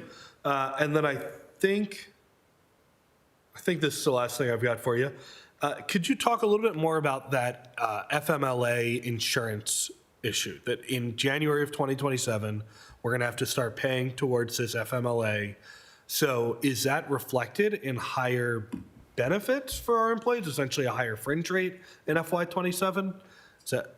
So it is going to be a higher benefit. It's going to be a higher cost for the city. We can't really get around it. There are, from my understanding, 2 different ways so it will be like an insurance premium that we would pay. And we have 2 options. We can either go with the state of Maryland as that provider, or we can go with another company that offers that. One of our current providers, Symetra, and they currently do a lot of our they're our absence management company, and they deal with the, FMLA, which is different from family. The FMLA leave, they're offering it also, so we could probably purchase it through there, and maybe we'll get a discount because we have other products that, maybe we can bundle it in a suite somehow with them. However, they have not, so none of the rates have been announced yet. So we're waiting till June. Mid-June is when we were told that we might get the rates from these different entities to be able to budget it. So I'm just trying to understand how it's reflected in the budget. So say we had an employee who's getting $100,000 of salary, right? And in FY26, that person had let's just say 35% fringe rate, the $35,000 going towards benefits. In FY27, that would go up, that benefit funding would go up, right? about how much are we talking about roughly? Are we talking 1 percentage point? Are we talking 5? Because this is so new and it hasn't been implemented yet, those numbers haven't been, Yeah, you don't know. they haven't given it to us yet. We've been chomping at the bit trying to get someone to say, well, can you give us, some sort of range or, right. Our insurance broker doesn't know either. We went to our insurance broker and everyone is just waiting on pins and needles to see what this is going to cost and how it's going to impact. So unfortunately, we couldn't build it in, unfortunately. So, Ms. Turner, how is that built into the budget then if we don't know? It's not built into the budget. So the contributions aren't supposed to start until January 1st, 2027, and that's not a hard date from what I understand, because it's new and they're still building it out and making all the rules and regulations and figuring it out. And then the benefit part of it won't be until January 1, 2028. So we don't even know if we're really gonna have effects in 27. If we do, then we're gonna come with a supplemental appropriation for it. However, we don't anticipate that we're gonna have an effect of it in 27. We believe the effect will occur in 28. Got it. Okay. And then can you just break out for me the difference between this benefit piece and this insurance piece? Because what I think I'm hearing you, it's the same? Yeah. Okay. So we roll it up as one whole benefit, but it's a piece of that. Got it. That is in that calculation that we roll up. I do want to clarify that it's the FMLA that she was speaking of and that you brought up is separate from this. This is the family program. It's separate from that. It's not the same. So if I want to talk about this new one, am I talking about Family. it's family? Yes. Okay, got it. Thank you. Yep. All right, I think that explains it to me, but I feel like Alderman Thorpe is looking like he has another question. Nope. Oh, no? I will add that I have done research on this, and my understanding that it's supposed to be maybe a 1% increase that we will be seeing, and it is a contribution that is split between employee and employer. And just since we're talking about this as, essentially we've been sitting around here talking about this as a downside to the city government, the cost. What does it provide for our employees? It's up to 12 weeks of paid job-protected leave for qualifying events like welcoming a young child, caring for a family member, or personal serious health conditions. So it's the same, similar to FMLA, but it gives a broader for more employees to take advantage of it. Great, sounds like an important thing. Yeah, seems like a big deal. Anybody got any last questions for Ms. Crispin? No? I do want to add one more thing. Employees please. have to work at least 680 hours in the 12 months before their claim. So there's stipulations with it as well. Gotcha. 680 hours is, what's that? Cool. All right. Seeing nothing else, Ms. Jackson, do we have anything else to consider today? We do? That we have a fund transfer? Yeah. Oh, right, yes. Okay, then I'll say, Ms. Crispin, thank you so much for being here. We appreciate it, and we will move on to the next item on our agenda. Okay, thank you.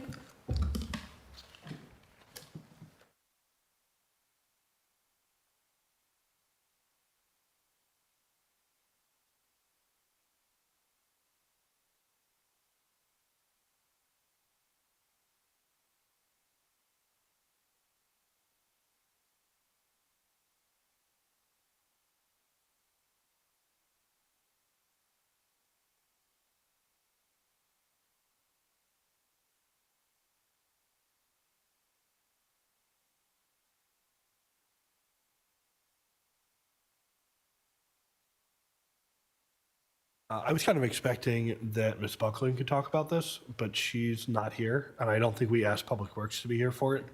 Mr. Palico, To tomorrow? yeah, Mr. Palico, do you know anything about this?